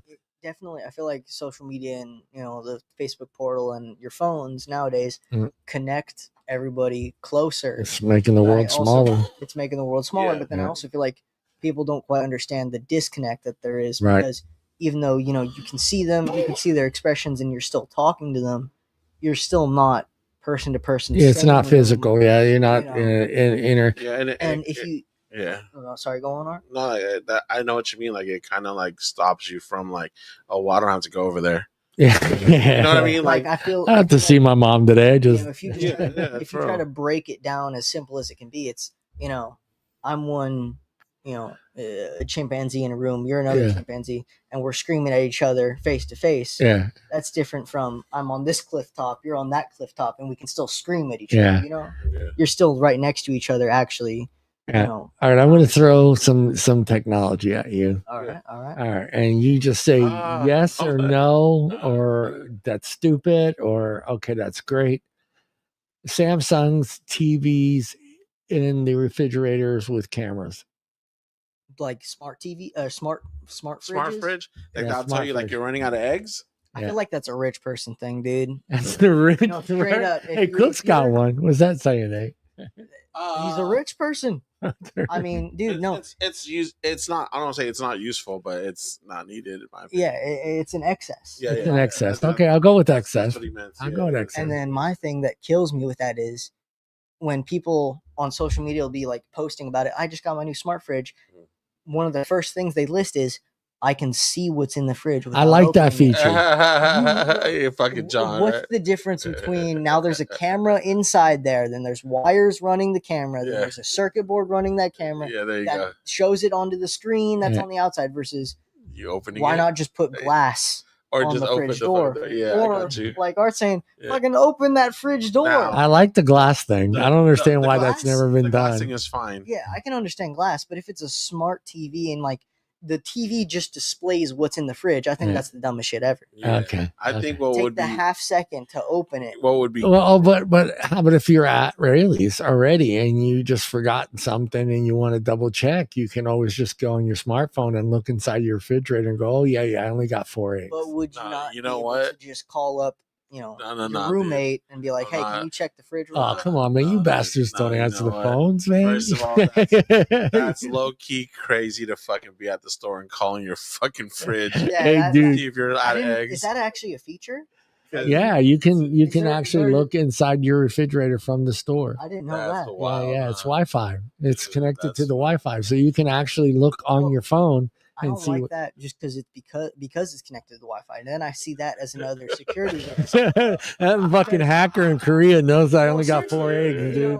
And half a gallon of milk. There's always that thought of, well, what if Joe Schmo walks by, he grabs the Wi-Fi connection or the Wi-Fi handshake between my fridge and then my router, and now he has access to my Wi-Fi next time he rocks Well, it could also help. It could be also you throw cookies in there. You could have certain manufacturers going.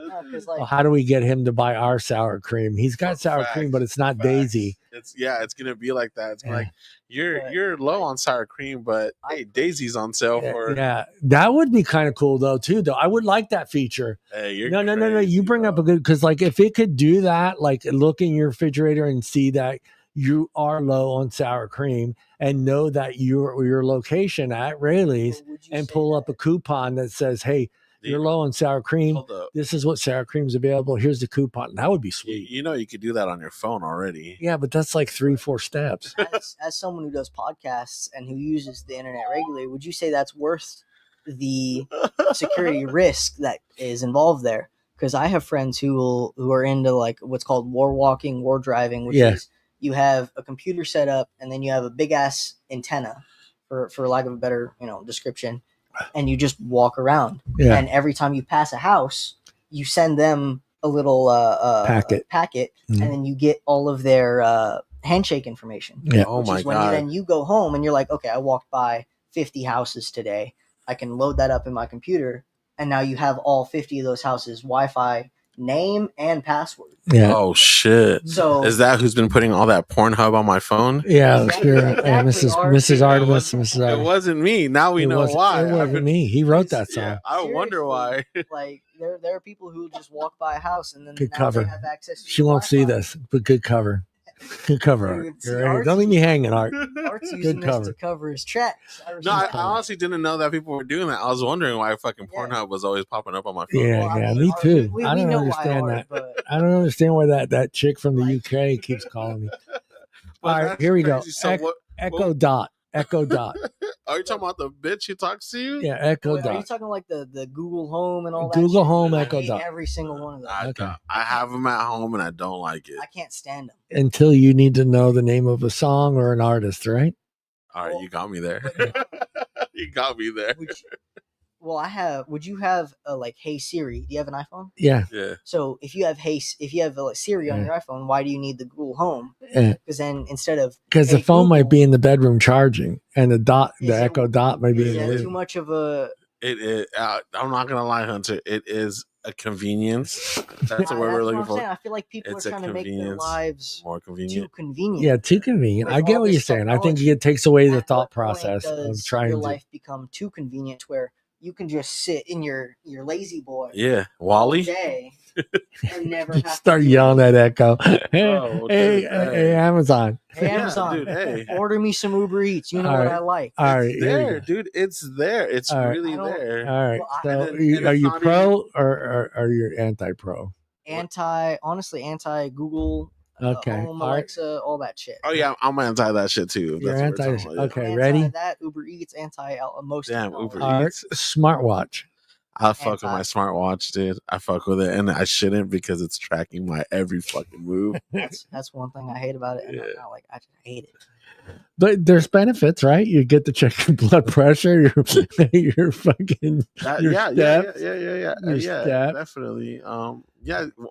You don't have to pull your phone out of your pocket. Yeah, as an old guy who doesn't realize like how much, like, because I know my smartwatch can do way more than I use it for, but as an old guy, like I really don't do all those features on it. But as far as like that first door on the right. Yeah, well, for the longest time I never wore a watch, so I got tired of like having to pull my phone out to find out what time it is. Yeah. So I always have a watch. Yeah, so that having that again, like I haven't been wearing my watch for a week now. Like it's a trip to like that muscle. You're going like this all the time. And then so I like I said, I understand the convenience. I think that's the main focus of today's conversation. Like the convenience. It's the convenience of having that. Yeah, because we went from writing letters to talking on phones to FaceTime. Like my mom is very good with like FaceTiming her siblings. Yeah, like I barely text my siblings, so I think a lot of these things is because I'm so used to it. To them, it's still like you're saying, like it's something like they never thought they would be able. Where's your mom fall into? Is it Gen X or? She was born, I want to say 52 or 53. Oh, okay. Yeah, so she's Bob. She's a boomer. Yeah. She's a boomer, and but she is tech, bro. They're one of the they're quick. They're quick. I mean, dude, I gave my uncle a cell phone. And I thought for sure this was never going to happen, and he within like a week, he was taking pictures. He's opening Facebook. He's fucking instant messaging. He's doing. I mean, this is an old school Sicilian guy. Dude, my mom is like my mom. Forget it. Got a watch, got 2-3 phones on her, got a tablet with her. Like I'm like, yo, she's really up there doing it. But I think the main thing is like convenience, like Hunter was saying. Like convenience is everything, man. Before I wouldn't, dude. If you told me like who's the artist from who did the song? I didn't know. Yeah, it's quick. Fuck it, I don't know. Hey, no, Siri's. that's what I'm saying. Before that, I would just be like, I don't know, bro. Yeah, but now it's like knowing that I have the convenience to just screaming to just find. We're all screaming now in our houses at Siri's or fucking Echo. But that shit does trip me out because I feel like it is recording. But again, like I have my phone with me all the time. Yeah, bro. yeah. That shit is Enzo down. Go lay down. My phone is literally looking at me while I'm taking a shit. You know what I mean? Because I'm on whatever YouTube or TikTok. You're looking at porn when you're in the bathroom. And Creed videos. Porn and Creed videos. Put that on a fucking. Play them t-shirt. Together simultaneously. Shut up. I was about to say he probably looks for porn videos with Creed in the back. He tries to time it, the movement with the Creed song. Crazy. I play the Creed to like throw off my wife that she doesn't know I'm watching porn. Yeah, you blast Creed. No, I never blast Creed. All right, well, let's go to the next one. Let's go to cars. And as far as smart cars. Now, I'm not going to go extreme to Tesla. But I'm going to go to a feature that is being added to a lot of vehicles today, and that is like road drive assistance, where it knows the lane, it knows if you're veering off, and if you're falling asleep, and those types of. A Pro? I hate him. Art he's the tech guy, so he's the car guy. He's not going to like technology in a car. Like that feature where in your side mirrors, you'll see like an orange little indicator for when there's a car there. Blind spot. Yeah. I hate that. I hate the touchscreen. And the only reason cars have a touchscreen for the center console now is because it's cheaper for one worker to wire that in than it is to wire in all the different buttons for a stereo. Yeah. Oh, wow. Really? So the reason they put the touchscreen is because the touchscreen is more expensive than the stereo. Yeah. But overall, in the factory, it's cheaper for them to put the touchscreen in for labor costs. I hate the touchscreen. I hate any form of. You don't like just being able to push a button and start listening to Pandera? If you have a classic car or like an older truck, and he's all plastic car, dude. And you put in a touch screen for your stereo, I can understand that. But if it comes default, if I want to just immediately change the radio, I no longer have a dial. I have to press. All right, but do you like the safety features that come with some of the new cars? The road assist drivers. If you're not already if you can't drive down the road safely in like a shit box that has no safety features, as half a suspension, it's falling apart. If you can't drive safely down the road in that, then you shouldn't drive. You don't like the fact that it's telling you that you're starting to reave over into the yellow lane? No, because that's on you. You're a bad driver. You're a bad driver. I get what he's saying, man. Your car all right. I don't feel like your car should make up. So you're not a big fan of self-driving cars? I hate them. That's the feature. Genuine hate them. You too, as far as cars technology, is you cool with some of it? Dude, I fucking love technology on cars, bro. Be like being the guy that opposite of me here. Well, because dude, I still remember this time that me and my wife took we went from LA, forgot to take an exit, and we had to drive up the fucking 101 to the one, and we had to hit Santa Cruz to go down. We did that shit like pirates with fucking paper maps. Yeah. So, you know what I mean? I appreciate everything I understand Hunter's point, and I don't like the fact that there's the stop or whatever they fucking want to call it, engine start stop when you're at a break. I hate no, but I mean the fact that they could just stop your car. Yeah. You know what I mean? Like if they really needed to or whatever, they could just fucking stop your car. And I don't like that. I don't like self-driving because who fucking knows? Oh. What do you think of those Waymo cars? The ones in LA? That's the new. That's the Elon thing. Bro. Yeah, that's crazy. Dude. But I love that. Okay, are you gonna feel comfortable though? If you're booze cruising, if you're going from bar to bar, I feel like the self-driving cars, taxis, all that is the way to go for safety. But I would do damage in one of those. I'd be pissing and shit how much everywhere, bro. Puke would be in that. They got cameras in there. They'll watch you. You're gonna get a cleaning fee. Guess what? And they're gonna charge me because as far as I know, as long as you don't make a mess, and you're not screaming profanities out the window at people, they don't give a fuck what you do. I'm gonna be just chilling there, pissing myself. There's a YouTube videos of this guy Goblin, I think his name is. He would go out with his friends in the Waymo cars. Yeah, straight drink 40s and smoke blunts in them. Yeah, I feel it, dude. That'd be art. again, and as long as you didn't get ash on the seat and shit, they don't care. Yeah, I'm with the whole safety thing, like you said. Sometimes it's hard to get a cab out there. Yeah, I like the hand. For me, again, the hands-off features that technology brings to the automotive world, I think, is amazing. And I mean, it's all about non-distraction, and I can see why the automotive industry is going that way, is because of the cell phones and being able to get those people to finally put those phones down. I think is going amazing. that way because of old people.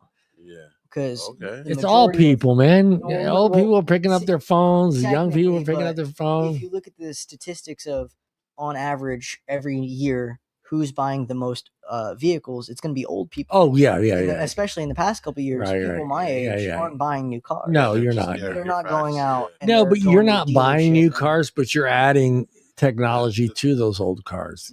So you may not be able to buy the $65,000 Mercedes. You're buying the $5,000 Ford Escort, which doesn't exist anymore. I'm just using it as an example.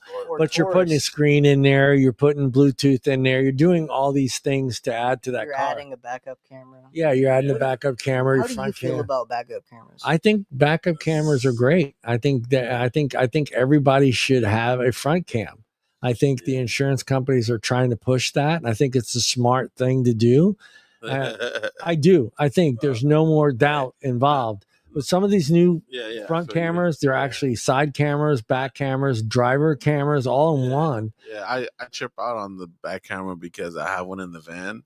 And so then whenever I'm not driving the van, I drive the little You're looking Scion. for, Yeah, I like, my first instinct is to look at the dash, except for behind me. Here, beep, beep, beep. The opposite is like I'll always look behind me before you look at the camera. Before I realize, there's backup camera. Yeah, wow. Yeah. And then for like big equipment, massive trucks and shit like that, I feel like backup cameras are great for safety and liability. Definitely. Yeah. But when it comes to just a tiny little hatchback, you can just turn around and look. Yeah, I feel like the whole safety of but it's faster to just look at that screen. But then do you trust that screen? Right. The balance of stuff is crazy, bro. Yeah.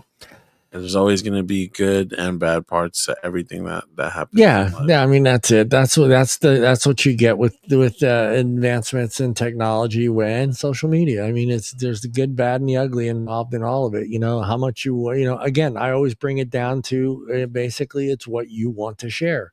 You can't blame Facebook because you put your birthday in there. You can't blame Facebook because you posted these pictures. You have to take some responsibility for what you're putting out there. And social media, that's how it works. Social media doesn't work unless you don't add to it. So you have to add to that stuff to make the experience what it is. The more I guess, and some people will say that the more you add personally to those apps and those social media things, the better the experience is. And I can understand that. I can understand.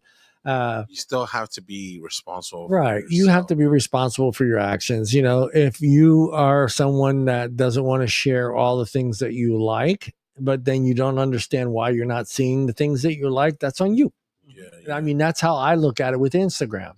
Instagram, it works around your interest. If you don't want to see half naked women, well, don't fucking write in the search bar half naked women, dude. What I don't like about, and this is worse on TikTok, I feel, is I like half naked women. Even if you just watch a video till the end, because you watched it for the full length of time, it'll now think you're interested in that topic. Yes. When you just wanted to see the whole video. What it was about. Versus if you flick to a video and then you immediately go to the next one, then it thinks, you didn't like that. Yeah, exactly. And that's how I look at it. That's part of the algorithm that needs to be changed. That's how I look at all parts of social media. And I think people need to understand that they're responsible for what they view. Yeah. And to take that into consideration. Don't blame social media. Don't blame Elon Musk. Don't blame Jeff Bezos why you bought that fucking toaster.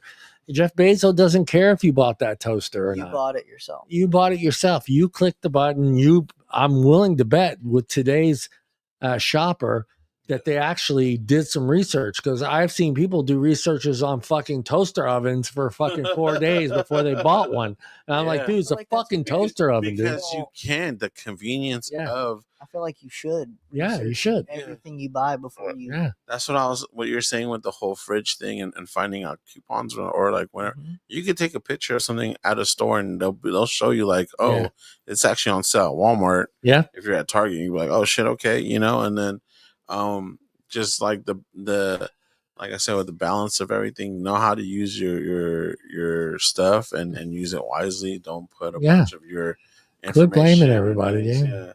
You know, and don't tell your wife that you don't understand why those half naked women are on your feet. I don't understand, but look, how did they get there? I don't know. I think it was me. It was because it's because these guys keep on sharing that shit. But like, I only put Jennifer Aniston naked in the search bar once. I don't know why it's all Jennifer Aniston. I did that once, and then a Bigfoot vlog came up. Anyways, yeah. And another important thing is like, bro, put your phone down once in a while. Yeah, put it down. I go to these places, like you said, dinners and stuff like that, and I see that. But the thing that really, really bothers me, and I've done it myself, so I could say, you know, I'm a victim of it, is like when people go to concerts and they're just like watching the concert through their phone as they're recording it. Yeah, that pisses me off. Yeah, I'm not even big into concerts. I can understand the people. Don't get me wrong. Yeah, but all you just see is cell phones. Yeah, or okay, like the thing where everyone would take their lighter. Oh yeah. Now it's you take your phone. Okay. You take your phone and you do the fucking light. I hate that shit. Go out, get a lighter, even if you don't smoke, even if you don't do anything. Go find a lighter to show your support for the band. That was I will do the concerts. I will do the phone. Yeah. But what I do is I pick one song. Yeah, you're not doing the whole concert. No, I pick the one song that I feel is important to me, that I love, that I want to record them performing, and I record that song. And you'll do the whole song. The whole song. All right, let me fucking trip you guys out right now. Prime did a live view or a live stream of the 30th anniversary of Warped Tour. Now shut the fuck up. of Warped Tour. And I was filming in my living room using my phone, filming a certain band that was playing on TV to be able to show my friend like, oh shit, this band is, and I felt so stupid. But at the same time, it's one of those things like, it is what it is, and you want to just, I guess, try to be a little bit more mindful about what you're putting out there. Have a little bit more heart on like people that you don't agree with, like they're using their social media to what they like and what they want to share out there. Like I'm never about like, let me go shit on somebody. If I watched their video and I didn't like it, I'm not even gonna hit like any buttons. I'm just gonna like, you know what I mean? Scroll past it. Like my early vaping days. Sit there and damn, okay, no, I like that. Look, you got this gold. Is that a Golden State Warriors? Yeah, the city. But leaving hateful comments, it actually just takes more fucking time and effort. Yeah, like just be out there and wait. Sorry, can you scroll up real quick, John? Yeah. Damn. Okay. He's like, hey. That's a picture of you? Yeah. Dude. You've aged like fine wine. I feel like you've gotten better as you've aged. I'll be honest. John, I'm not gonna lie to you. My heart skipped a beat. I was hoping Hunter doesn't see his mom and when it like your pictures from back in the day, because he was so like, hey, yo, hold up, scroll up real quick. I was like, oh no, what's gonna happen? No. But, I do that. But again, it takes some self-responsibility, for what you're posting out there. Don't get pissed off because you posted something, you got some negativity from it or whatever. You put it out there. One of the funniest things I remember early Facebook was this dude steals gas from a police car, takes a picture of himself doing it and posts it on Facebook, and then wonders why he got caught. Yeah, quit snitching on yourself. Why me? Fucking idiots. And I'm like, dude. That's the thing with my generation is that whenever they do something stupid or illegal or bullshit like that, they'll fucking have someone record it and then post it. Yeah. And they're like, oh, well, we had face masks on. you still recorded evidence and you're yourself posting doing the crime. You're posting it on your personal Facebook or whatever with your name. How did we get caught? I'm like, you fucking idiots! You recorded it yourself. Yeah, man. Yeah, it's gotten there. That's what changes the whole thing about what I worry about with your guys' coming up is like that in high school there was a thing about trying to be liked. You know what I mean? Like you wanted to be, maybe you want to be the popular one, or at least you don't want to be liked by everyone. You at least want to be liked by your close peers. Right. Yeah. So then in this day and age, it's like, if people aren't getting so many likes of whatever, it's like they start to feel negative. They start to go to the extreme. Yeah, like negative of themselves, or like extreme. Like let me go further out and see what I could do to finally get those. Whatever the numbers that I want, all that shit is bullshit. Those people don't give a fuck about you. Like it's all fake. Yeah, it's all fake. It didn't take me long to realize that these people on Instagram don't live this life. They don't live these lives. There are a few of them. And you see, and it's a small percentage. It's like 1% to 2% of the Instagrammers that are actually making money live that lifestyle. The rest of them are faking it. Or they're maxing out credit cards. They're maxing out their bank accounts to show off that life. To show off. Show that lifestyle. It's for those likes and those things. And for me, it's just like, it's not that important to me. It really isn't that important to me. If you like my, if I get a heart or a like. You're older though, John. I'm talking about, imagine yourself in high school. I wasn't that guy in high school. I could care less, dude. Okay. I really didn't care if you liked me or you didn't like me. One of the problems I had in high school is I kind of was a mixed bag. So I was a prep, I was a jock, I was a stoner, I was a cholo, I was all those things. I didn't care who you were. I didn't care. Dude, I would. But for a fact that there were people in your high school that did. Oh yeah, fucking big time. Like they couldn't understand why am I hanging out with the Mexican guys. It's not everyone, but there are people out there. And back then it was like, dude, I enjoyed breakdancing. I thought it was the coolest fucking thing I've ever seen in my life, dude. Just the way that one person could get their body to move, the flow, the beat, the music. So I would hang out with those guys, and then I would go to football practice, and after football practice, I'd go smoke a joint, and then after I was smoking a joint, I'd go hang out and listen to fucking Flock of Seagulls. Yeah, Flock of Seagulls, that's crazy. So, and then we would go boost cars. I didn't care. I never boosted any cars, dude. I didn't boost any cars, but I wasn't one of those guys that I needed to have social acceptance from everyone. I could care less. And that was my mom. I got that from my mom. My mom's attitude was, you don't like me, that's your problem. And that's how my mom taught me that. But for most of my generation, I feel like there's a large disconnect of people don't realize all the acceptance you get online isn't necessarily how they accept you person to person. Yeah. I feel like so much of my generation is obsessed with how they're seen and how they're experienced online versus person to person. Yeah. When you're sitting there. Yeah. I mean, there's a huge difference between my generation, Art's generation, and yours generations, where we dealt with our bullies, the best we could, until you got to the point where there was fists, they were flying. But that's the thing, though. How are you going to bully someone who lives in another country or another state from you? The keyboard warrior, baby. That's what I'm saying. You get in there, you fucking start. You can just start Googling shit and finding out where they're at. You could do. There's a lot of shit. And online bullying makes me laugh, though. That's what I mean about, like, you go out there, you have to just. It's like all you got to do is push that button. Like all you got to do is stop. People think reading what they're saying. Yeah, or that too. Yeah, there's that. That's the more positive aspect of it. That rather than what I was gonna say is just like, when you put your shit out there, you're putting it out in the public, so you gotta be, you have to be ready for someone to be not liking what you're putting out there. You have to be prepared. There are going to be haters. Yeah, you're going to be. And you know what they say, dude? If you don't have haters, then you're not doing it right. Dude, that's it. That's the truth, dude. Let me post this real quick, and then we're out of here, guys. I did the poll, share screen.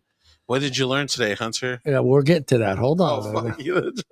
Like that. Don't get Hunter too excited with that one. Oh, man. I had a great time with you guys. Man. All right. Here is the poll that I posted today. And I was kind of the question, what social media apps do you use the most during the week? Damn. You can pick more than one. Facebook at the top at 42%. You got a lot of old friends. That mean I was about to say there's a lot of adults. In there. Well, a lot of adults. Thank I you. will I didn't go. mean We'll to go call- in there, and I didn't mean to call you guys old. Hey, he did it. Art did it, you guys. You're Lori, mature. Bob Elliott, April, Dina, Summer. He called you old. It wasn't me. Mature audiences. Yeah. X came in at 8%, which is AKA Twitter. Instagram at 11%. Yeah. TikTok 8%. That 8% was Bertha. Yeah, that was probably Bertha and D and you know what? Des. Shout out to you guys, man. Happy belated birthday. Yeah, Bertha. we're gonna sing happy birthday too. No, that's not gonna happen. Yeah, we are. We're doing it. Reddit. Oh shit! Someone got 2% on Reddit. Who Yeah, Reddit. Fuck? I was a big Reddit user. 2% I'm assuming Hunter was a big. You big Reddit? You weren't a big Reddit I'm not user. a big Reddit user. I love Reddit, dude. Okay. I love I'm Reddit. a Redditor personally. Talk about incels, right? Yeah, I don't know. YouTube at 18%.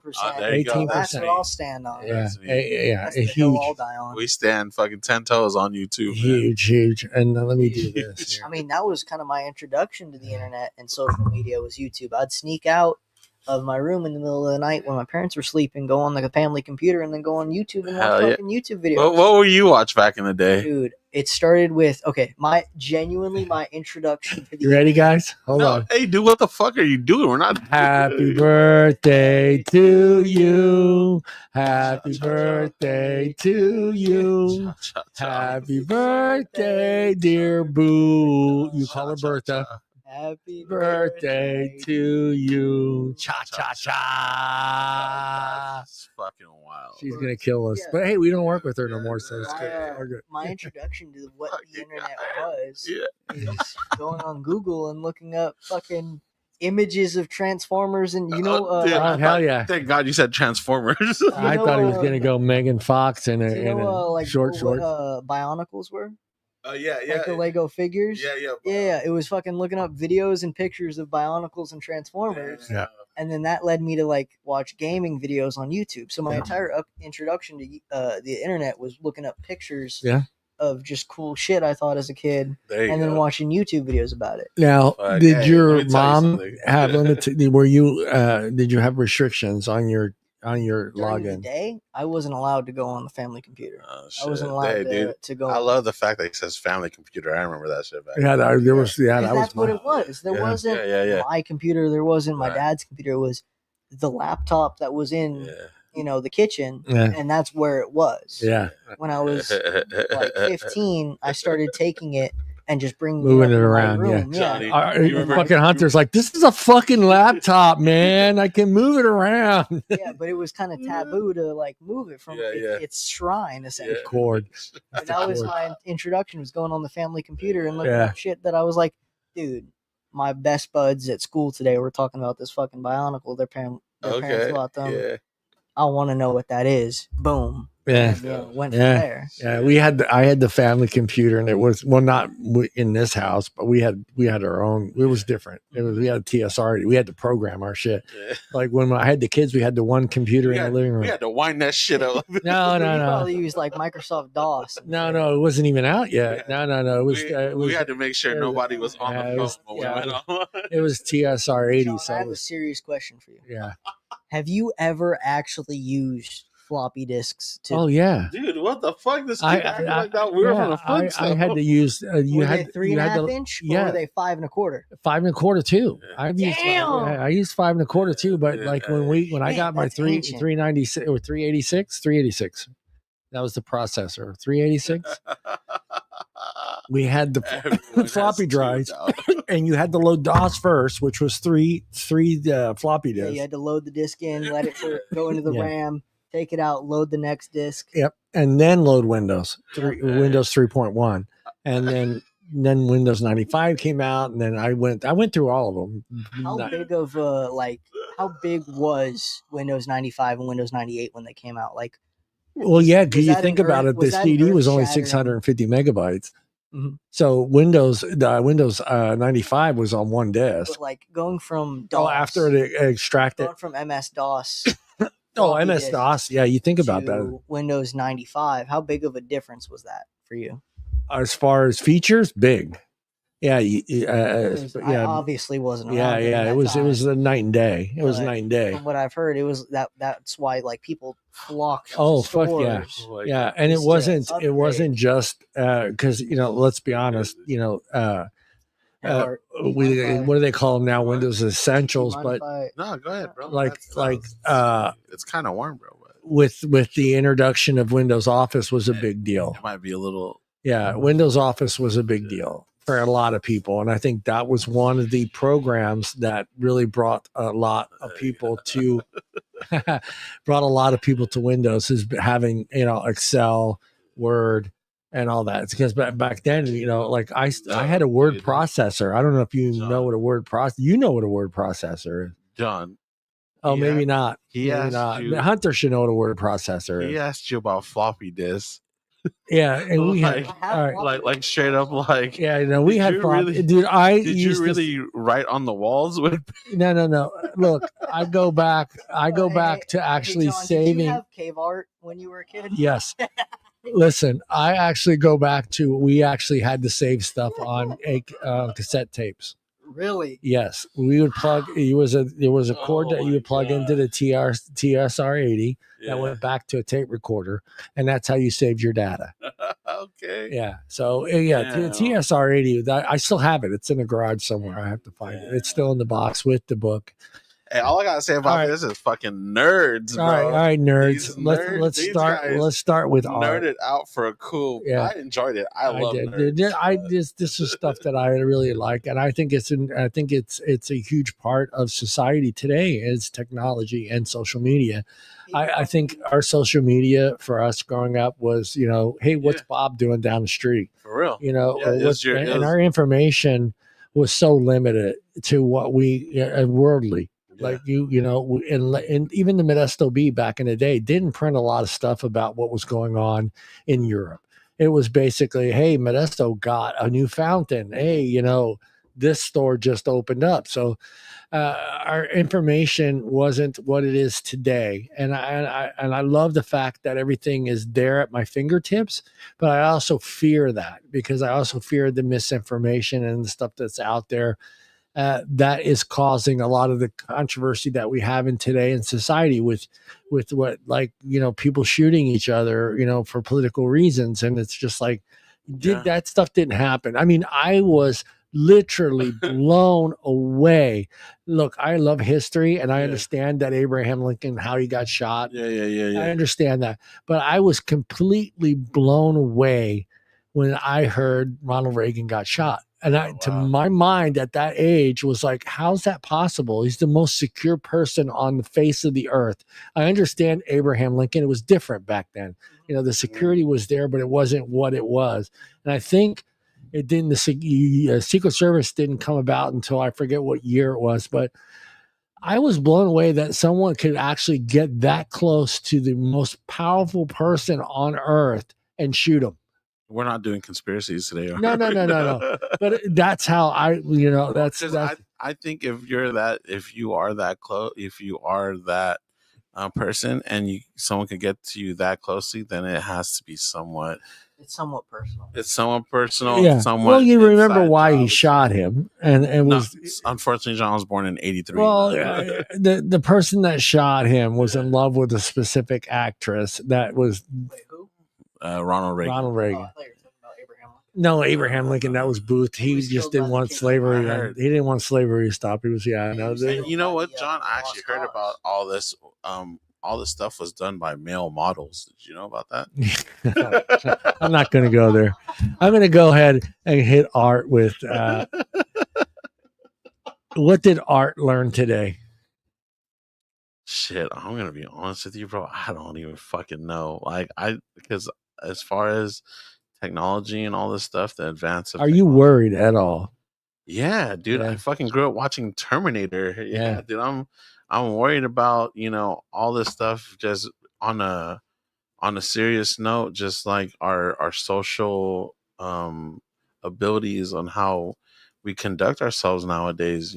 People are so used to being able to talk shit online and not get reprimanded or get slapped. And before, back in my day, you used to get felt, you used to get touched out there if you shit. So then it gets to the point of like, I think it creates these demons, and also at the other point of it, it creates these like other people who aren't used to criticisms, and it makes them really sad, and it makes them hella depressed. And unfortunately, sometimes people, it really just gets down to them, like gets really bad for them, and that sucks, because that's what I mean about like being connected. Before it used to be your neighborhood. If your neighborhood fucked with you, you're good. You felt like you're on top of the world. I mean, you're that little community. Yeah, that village fucks with you, then you fuck with that village, and that's cool. But then now we want other people to like our shit, support us, who don't even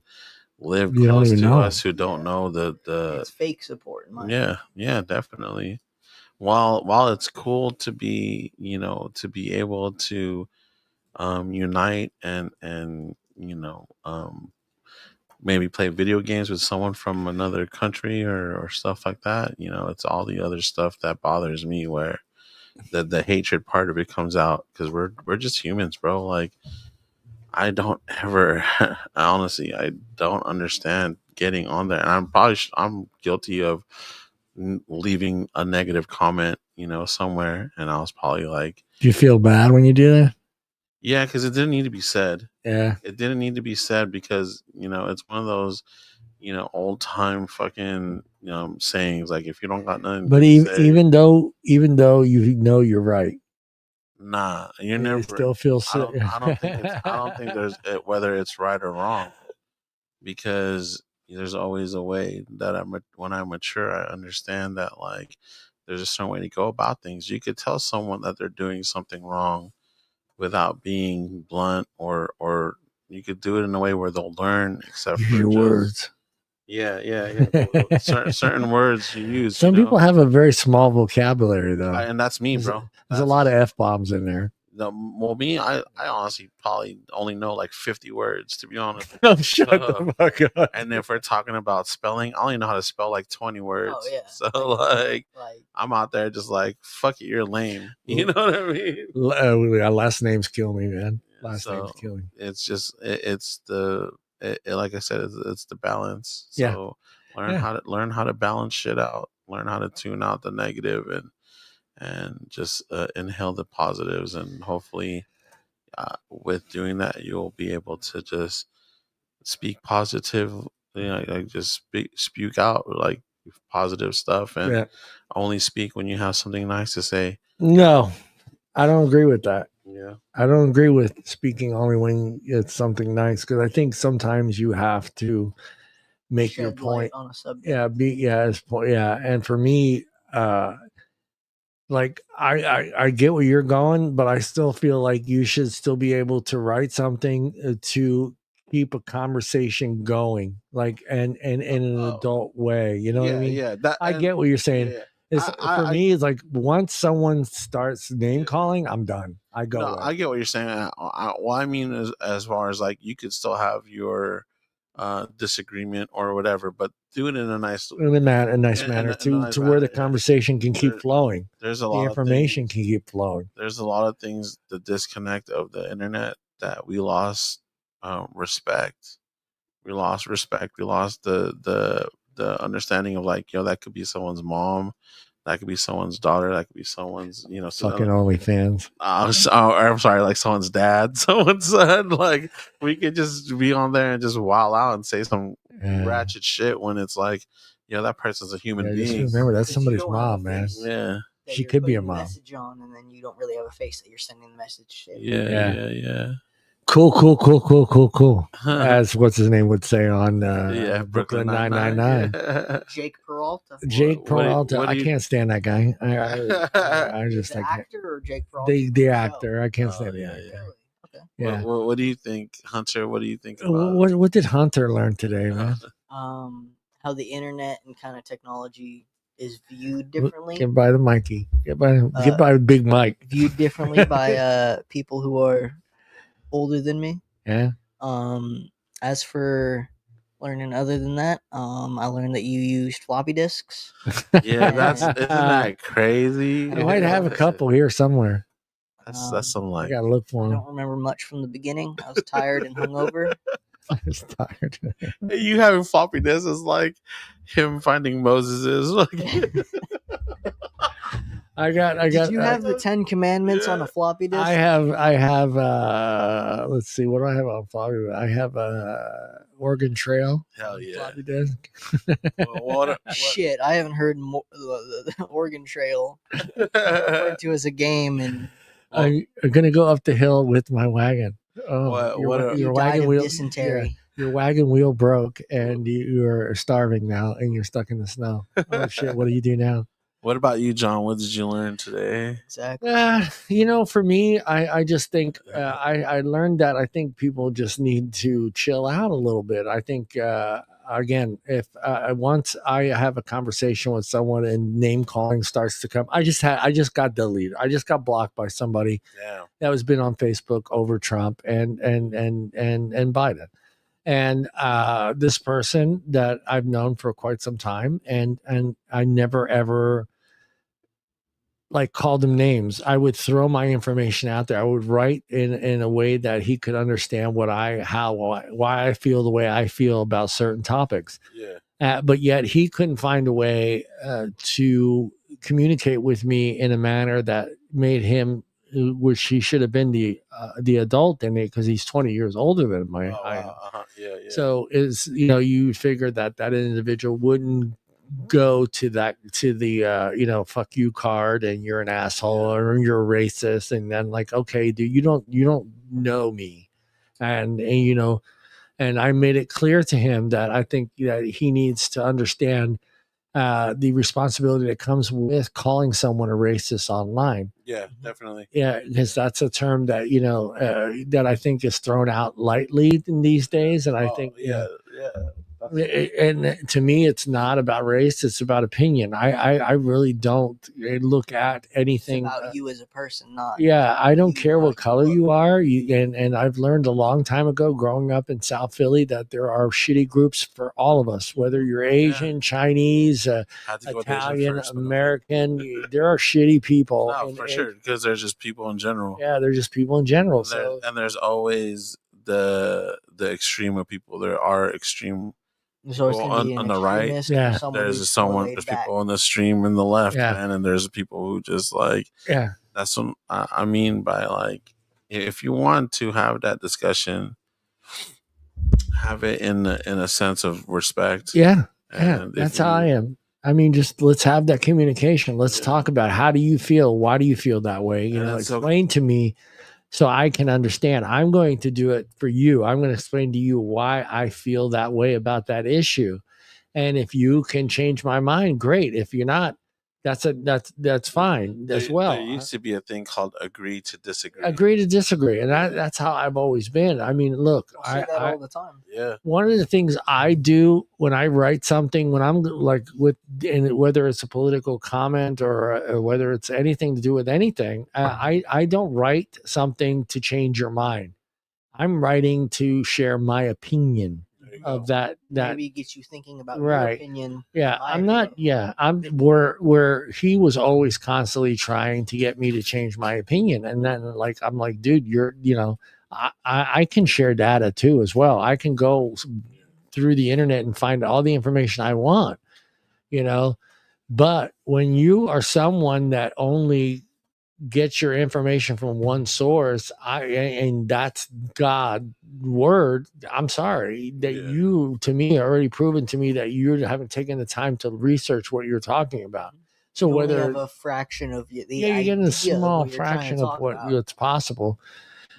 That's about it, man. And I just hope people, I look forward to seeing what the future brings as far as technology. If technology makes my life easier and better and safer, and it also not just myself, but my kids and my grandkids, that's important to me, but if technology is there to burden us and make things more difficult and take away the social norms that we all grew up with, whether it's good or bad, we still had You know, even if you didn't grow up in a home with a father and a mother, you still grew up with a group of people that you still had your village. John just likes to stab me in the no, but you still grew up, whether you did or didn't, you still grew up with a nucleus of friends that you consider. You still grew up with a village. Yeah, you still grew up with your family in the sense of who you chose to be your family. Was that a quote from Dominic Toretto right there? Yeah. No, hey, if you, I didn't even think about that. He's gone Sopranos me, on your ass, dude. You know, at work especially, I've said, "Oh yeah, my sister, my brother, this, that, you know, my uncle." Yeah. But they aren't actually genetically my family. They're not, But because I've been so connected with them for so many years, and they accept me, and I accept them as my family, you know, that's my sister. It's familia. La familia. Versus, that's just my family friend, or that's just my friend. Yeah. But when in reality, you know, I've been, you know, this close to that person for so long, where like that's my sister. Yeah, that's my sister. Exactly. I felt that way with many friends, man. They're more connected to me than actual family. Family's not blood. Yeah, na costa nostra. Yeah, blood is thicker. Well, that's different. That's different. The original quote of like blood is thicker than water is the blood of the coven is thicker than the water of the womb. Which means the opposite of what the quote is used for. Is people will say, "Oh yeah, the blood is thicker than water," meaning your family that is blood to you is closer than what you make as your family. But the original quote means the complete opposite. Of the family you make is closer to you than the family that you're given. I feel that, man. I feel that. Are you fucking bastards? Yeah, hell yeah. Yeah, that's it. That's all. We're done. Just have fun. Remember, it's the internet. Don't go crazy. Don't be stupid. And if you can make money off the internet, go for it, man. These are OnlyFans.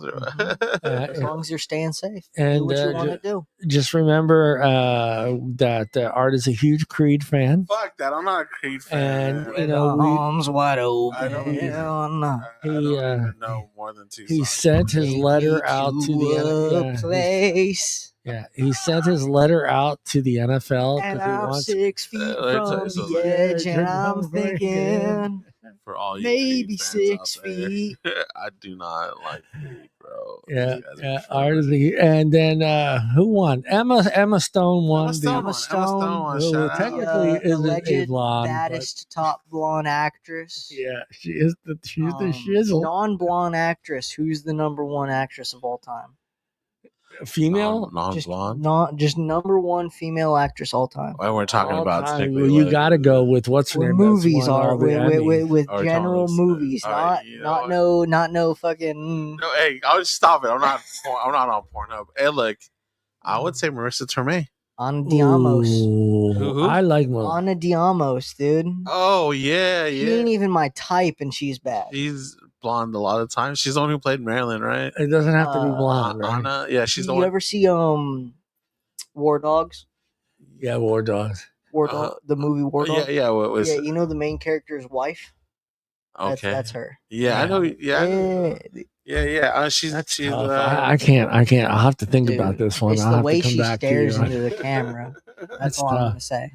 Because I don't look at it like I want to look at it as just as far as looks, but then you said, greatest actress. So I got to throw in not just looks. Acting skill Oh, wise. we're talking about acting skill. I don't fucking know. Well, he's throwing in both. So looks and skills. I can't just throw out I don't put Cameron Diaz as like the top. I don't think she can play like certain roles. Like, you know what I mean? So when you Let me tell you, dude, Marissa Tomei and my cousin Vinny. God. I love her. Don't get me wrong. I love her, but I can't see her playing like a real major role.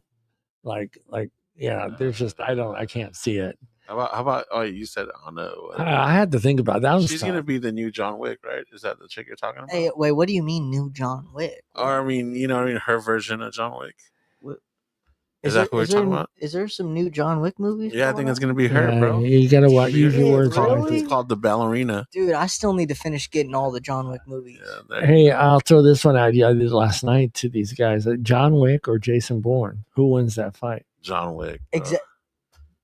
John Wick. John Wick, bro. John Wick. Don't kill that guy's dog. 007. Mm-hmm. John, wait, which 007? But I don't give a fuck. I'm going to go with John Wick. Exactly. Again. All right. 007 is nothing without the gadgets. Okay. John Wick or Batman? John Wick. Oh, John Wick. I feel Hey, like you just there's some- lost hours if Joe hears I feel that. like there's some more, a bit of a more debate than that. the only reason why I picked John Wick is because he kills fools. He kills him. Dude, he Kills killed him. like 50 people in the first Depending 3 on the minutes of the Batman movie. that are That's we talking, true. That's Yeah. true. I agree. Movie Batman, I agree or with are we that. talking, Arkham Knight, the but video game John Batman? Wick. You see how you did that there? What's There's that? only one John Wick. There's only one John. Exactly. John Wick. That's the point that I John got to Wick make for John Wick. or Is Jack Reacher. it's only Keanu John Reeves. Wick, man. Or Reacher. Over You know, Reacher, John Wick. I got to go with John Wick because when you say John Wick, you think Keanu Reeves, you think the movies that have come out. Yeah, When you say yeah. Batman, if I say Batman, Yeah, you can't take Batman to out because he John, can't. Yeah, John's description and immediate thought of Batman would be Bruce is Wayne. completely different from Yeah, mine Yeah. versus it's completely different from art. Yeah, you Well, can't when use you say Batman. John- You can't use Batman because you automatically got to go to Bruce It's Wayne. so much different Yeah. Nah, from person to person. Bruce Wayne No, versus what he's saying is Like Batman is different, but when we say John Wick, Yeah. what Art was said is facts, Yeah. which is there's only one John Wick. Because there's also Versus like me, Jason Bourne. There's two of them. Shout out Jeremy Renner. Jamie Renner. Jeremy And then- Renner. and then is You can say with Jack how many Reacher. James Bonds are there? Shit, three I can't even Reachers, count. right? Exactly. There's Yeah. one John Wick. There's only Yeah. one John Wick. All right, I'll give you that one. All right, you bastards, look into the camera. Thank you, everybody out there in chat. You guys got to chat. We see you out there. You got to write thing. If we say something you don't like, we don't care. Say it. Tell us. Yeah, because Art makes a lot of mistakes. So. And he's a Creed fan. So, if you got Creed questions too, if you know where Creed is and you want to let Art know. If you ever want to talk about Creed, hit Yeah. Art up at what's your plug? Don't hit me up. Yeah, hit him up on Instagram? Instagram. Just the find him. foolish bastard _ Yeah. I saw it earlier, Tracy. If you're still here, send me some Creed. I'll Yeah, definitely show it to Art. No, please don't send me. Yeah, send lots of Creed. We love Creed. Dude, I literally have a lot of Creed shit on my fucking feed, bro. So that's it for us. Just be safe out there. Be smart. Don't do anything your mother wouldn't do, and you'll be okay, man. That's how I look at it. Shout out to all moms. Yeah, look. Shout out to all the hot moms out there too. Shout out all moms. We can't do. Right, that's what I always say, dude. Shout out to all the moms. All right, man. all the moms. Just They the hot say- moms. Art and I get it. It's all moms. All right, shout out over here to all the moms, but I'm Personal. saying shout out to all the hot moms out there. You know, Personally, shout out to all the hot moms. yeah, Hit me up. we'll give you that. I understand. It's hot. It's hard to my be line, my pager Yeah, number. hot. It's like hot. Say shout out to all the hot moms named Stacy. There you go. How's that, Stacy? Shout out to all the hot moms named Rosa. hot. Okay. Damn. All right, peace out. Peace.